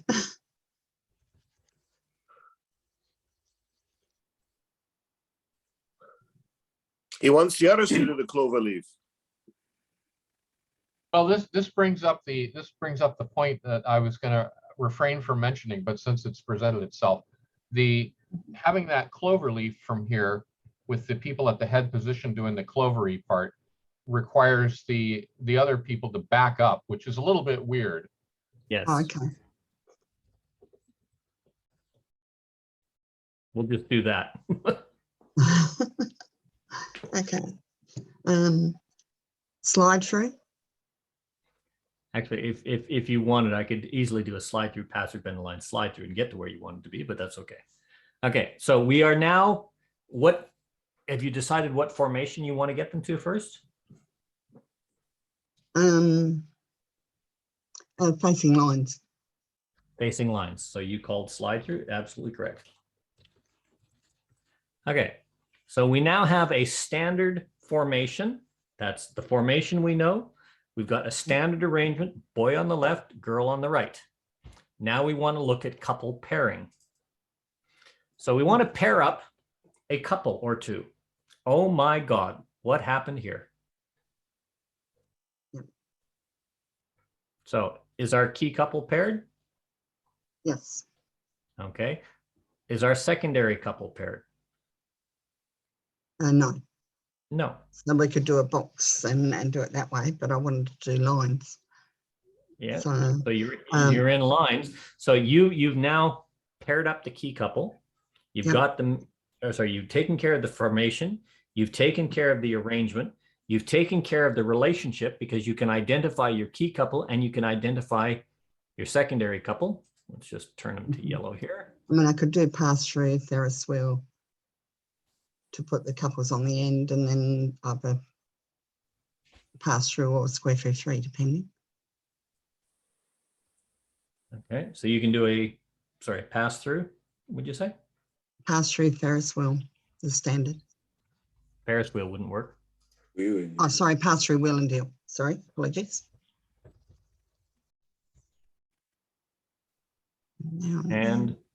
And square through 3. Oh, sorry, no, hang on. Yeah, square through 3. I'm not used to the colors. okay, very simply looking. Where's his corner? Is he looking at her? No. No, he's not. So He it's doesn't couples have eye 1, 2, 3. contact with it. So that means it's a square lady or a passive lady. Square lady or passive lady. So square through 3.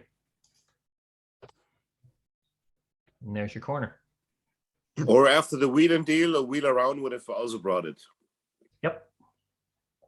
Oh, okay.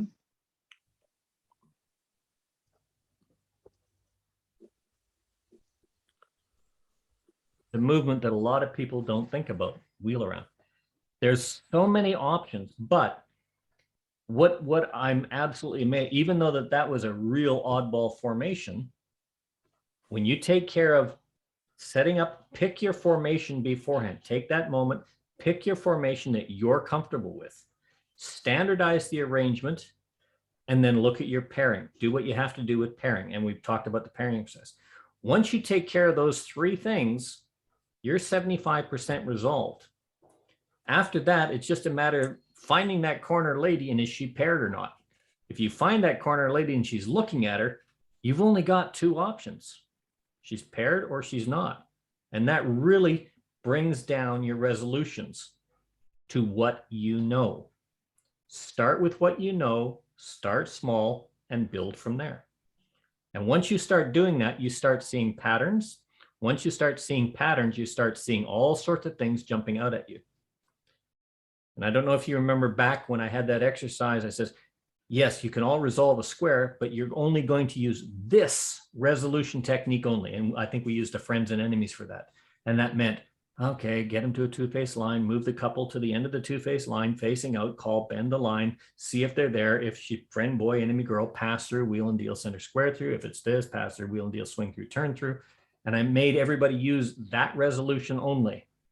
By forcing them to do that, it was frustrating because you saw all these resolutions jumping out at you. The reason you saw that is the process. You started seeing the patterns and things begin to jump out at you. This is taking it back. This is the resolution process. Not how to resolve a square, but understanding the process. Because when you understand the process, how to do it becomes very, very simple, regardless of whether you're a mental image caller, a module caller, a site caller. This is what's going to help you. And it'll help you.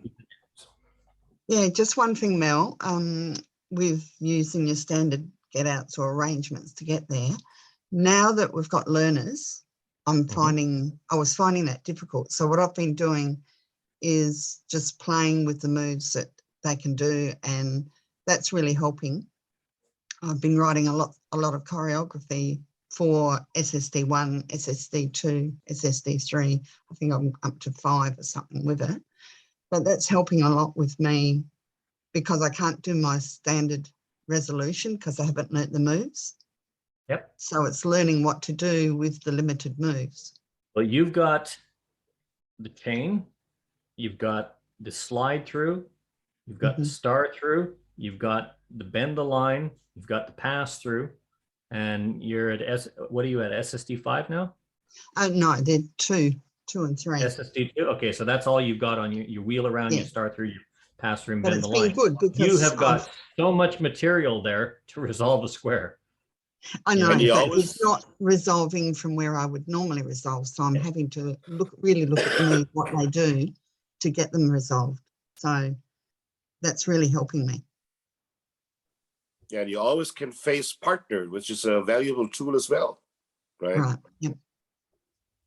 One of the things that it's really, really interesting, and SSD dancers, well, all dancers actually like it.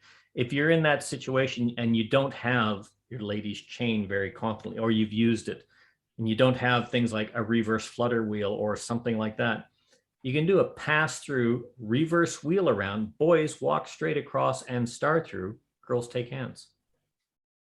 Okay. I was doing reverse wheel around with them on Friday. You know, you've got the reverse wheel around, but just having just the boys walk straight across, and with that girl, star through. You've changed your pairing by moving one of those dancers across the square in your group of 4, and you've got a normalized pairing because you've done a star through with a boy and a girl. Your end formation is a 2-face line. And you can call, bend the line, go up to the middle and back. And you can do that hundreds of times. You're not calling boy walk, girl dodge or anything like that. You're just calling boys walk straight across the square. Mm-hmm. You know, these are little things that with a very limited amount of moves, you can get very innovative. You've got star through, you've got walk by one, you've got all sorts of different things that you can directionally prompt that dancer to go into.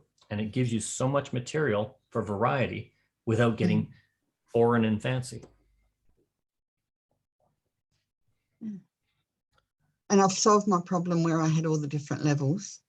Remember, I was saying I had one at level 1, level 3, level 7. I spoke to the higher levels, and they're quite willing to come back and be even with newer dancers and keep them as one group. So that way I've got SSD 2 at the moment. You know what that tells me, Roz?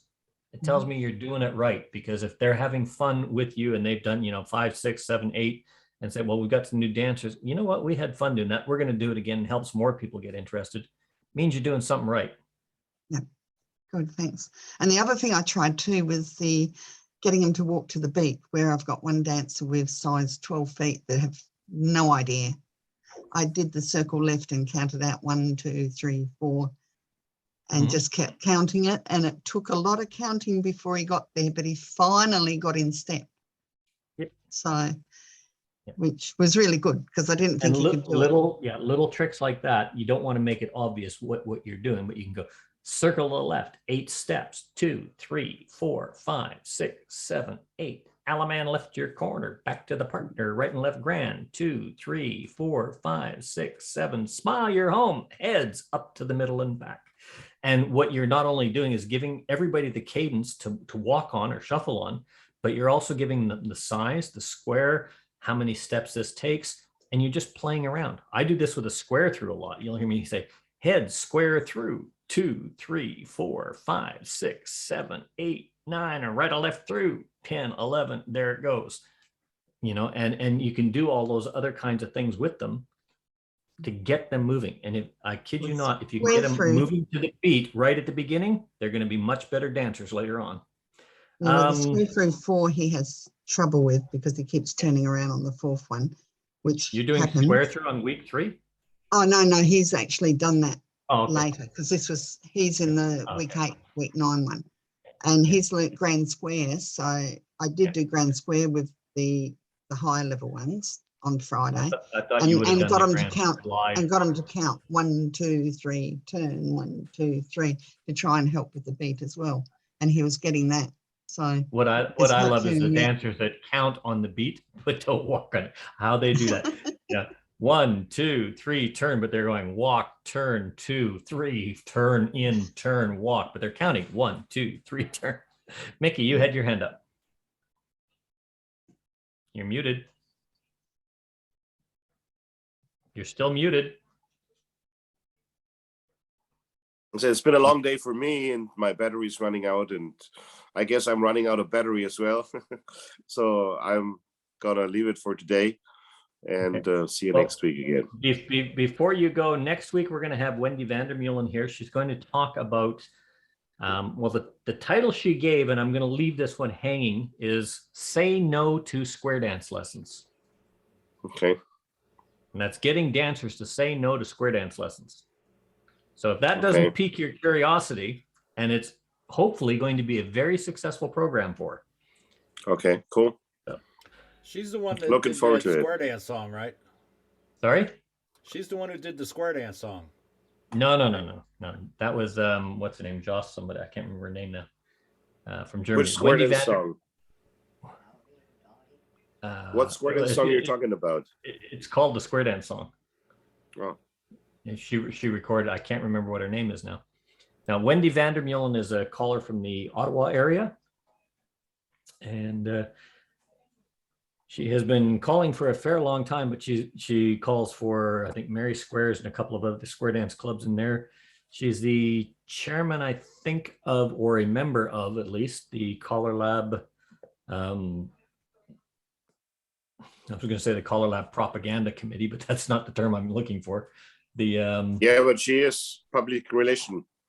Public relations. Okay, that's the Propaganda Committee. the public relations committee. Thank you. God, she's going to kill me for that one. And she started something which I found to be very interesting. It's brand new, but I've asked her to come and actually talk about it and tell you how she got it started, and hopefully we'll see where it goes and where it develops. So I'm looking forward to that one. I just put the link in the chat from a YouTube, which is pictures from Color Lab this year, and there's a nice guy doing a singing call in the background. Thousands of people are reversing their type 2 diabetes with this 10-second technique from the comfort of their own homes. That is horrible, Mickey. I hit play on your YouTube connection.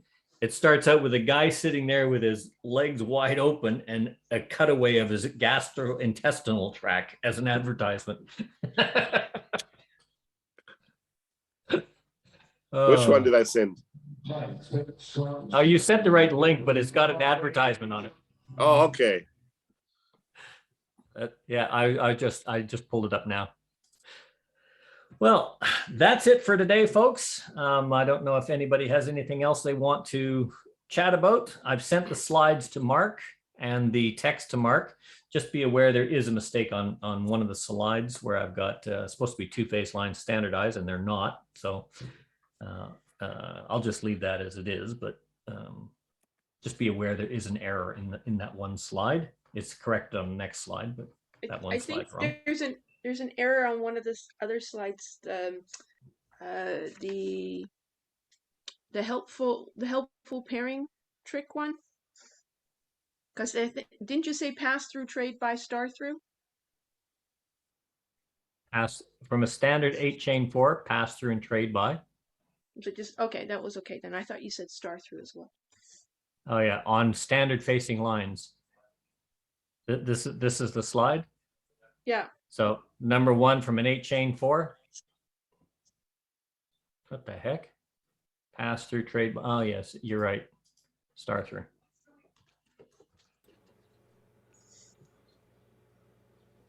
You are so correct. So you're going to send them to me again? I think I might just do that.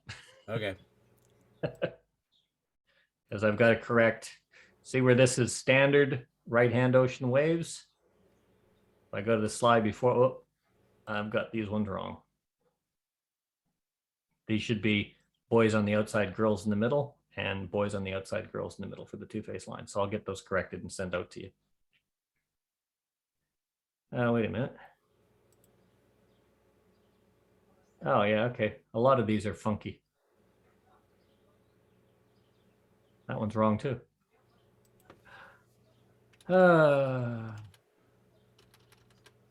I'll fix these. Insufficient coffee. Well, no, this is what happens when you do it a week early and you've corrected a slide and you didn't actually pay attention to what you were correcting here. So let's actually what we'll do is we'll do this.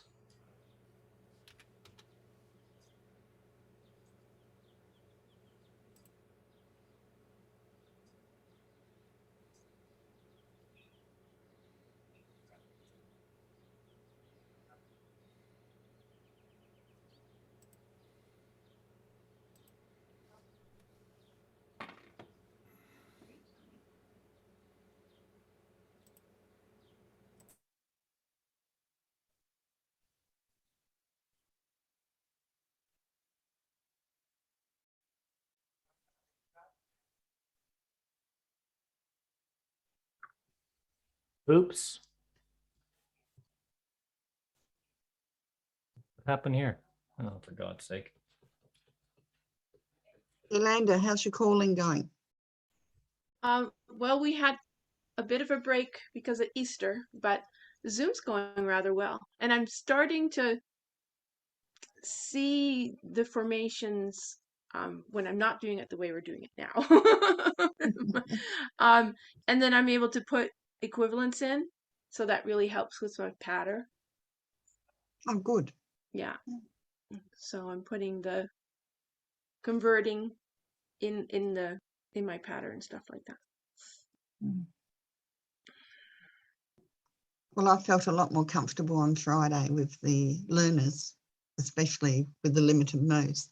So doing all the practicing and writing choreography and with limited moves was really good. So There you go. One of the callers heard me for the first time. He says, "I was pleasantly surprised. You sounded a lot better than I thought you would be." oh, Right? excellent. Then there was the, however, we're going to work on this and that, and I thought that's good. That will keep That's me all right. growing forward, right? Yeah, I don't mind criticism because then you No. learn from your mistakes. See you later, Mickey. Thanks for passing those messages on. Bye-bye. Bye, Mickey. Yeah, the dancers are saying they like my enthusiasm, like how I do Present the yourself. pattern and Yep. stuff. Yeah, and that I'm sticking to the beat in the singing calls. I Like they posted that in the chat, Mark, or would you prefer me to email it to you? Can't hear you. I don't see it in the chat. That's probably because I just posted it to Yolanda only. That's what happens. That's what happens when somebody sends me a private message. It defaults to whoever sent me the private message. Except I didn't send you anything.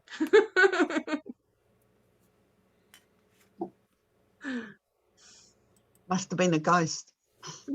Yeah. Who is that? Oh, that was from, oh, sorry, that was John sent me a private message. I just had the J. I just automatically assumed it was from you. Did you get it now? Yes. Okay. So I won't bother re-emailing it to you. I suppose I should send it to Dan though, because I sent him the earlier version as well for him.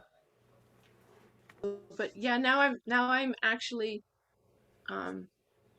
getting ready for my singing call and my patter for Zoom with no help.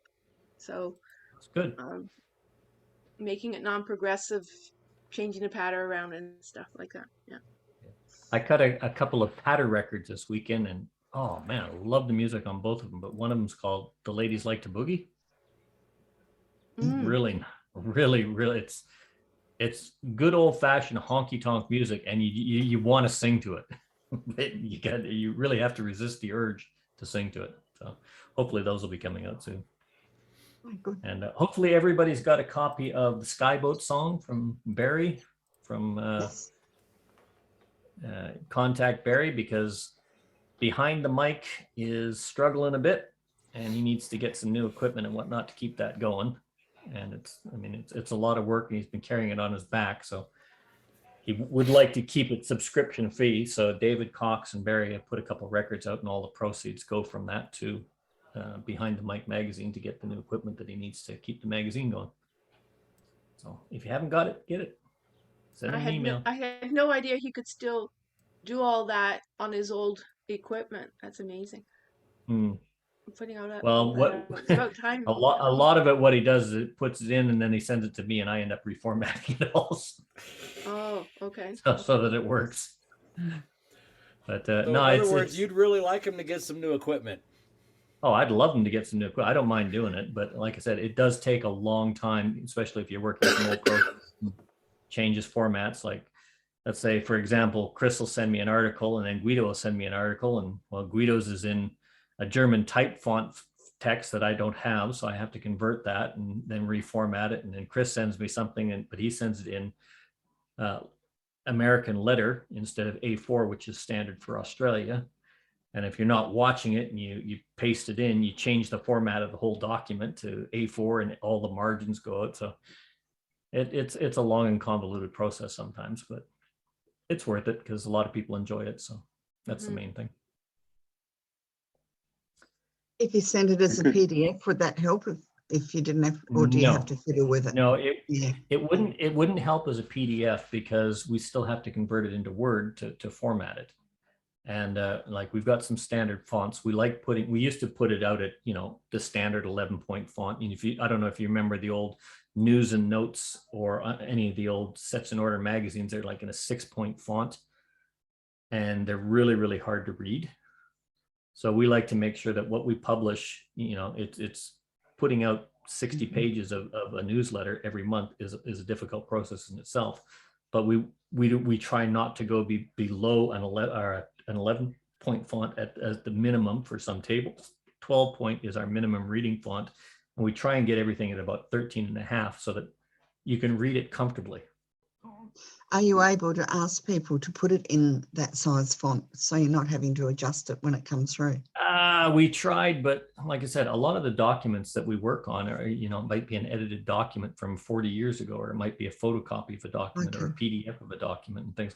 So a lot of them, like some of the old stuff, I'll be taking an update. I just have to retype, it might be a 10-page document. I end up having to retype the entire thing.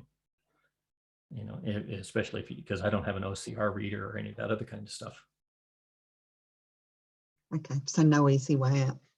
Yeah, no. But like I said, it's a nice song, and if you haven't got it, get it, because all proceeds help. And hopefully we'll see you all here next week with Wendy Vandermeulen. And I think that's about it today. We seem to have hit the lull in the conversation. So if there's anything you want to talk about, fine. If not, we'll call it in the afternoon. Thanks for coming. Hey, John. I thought you'd walked away. We're just recording that. I didn't realize you were still there. You need hid to have yourself the away. gallery view. You need the gallery view. You hid yourself away so that you didn't have to resolve one of those things, didn't you? No, it's all okay.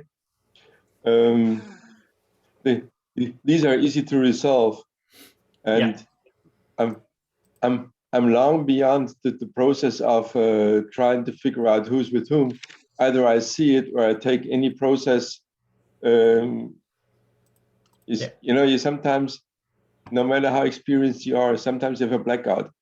Then you fall back to the first or second resolution system that you have learned. Yep. And that's why I always say, get one, make it yours, start small and build from there. Because after a while, you're going to see these patterns. They'll jump out at you left, right, and center.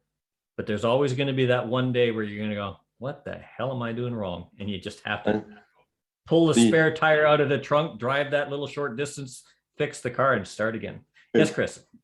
I had a couple of questions I wanted to ask. Did anybody go to Collar Lab besides Mickey? Just Mickey from this group, I think. I had a couple of semi-personal gossipy questions that I wanted to ask, but I didn't want to get them. But I don't want them to be recorded just because it's not polite.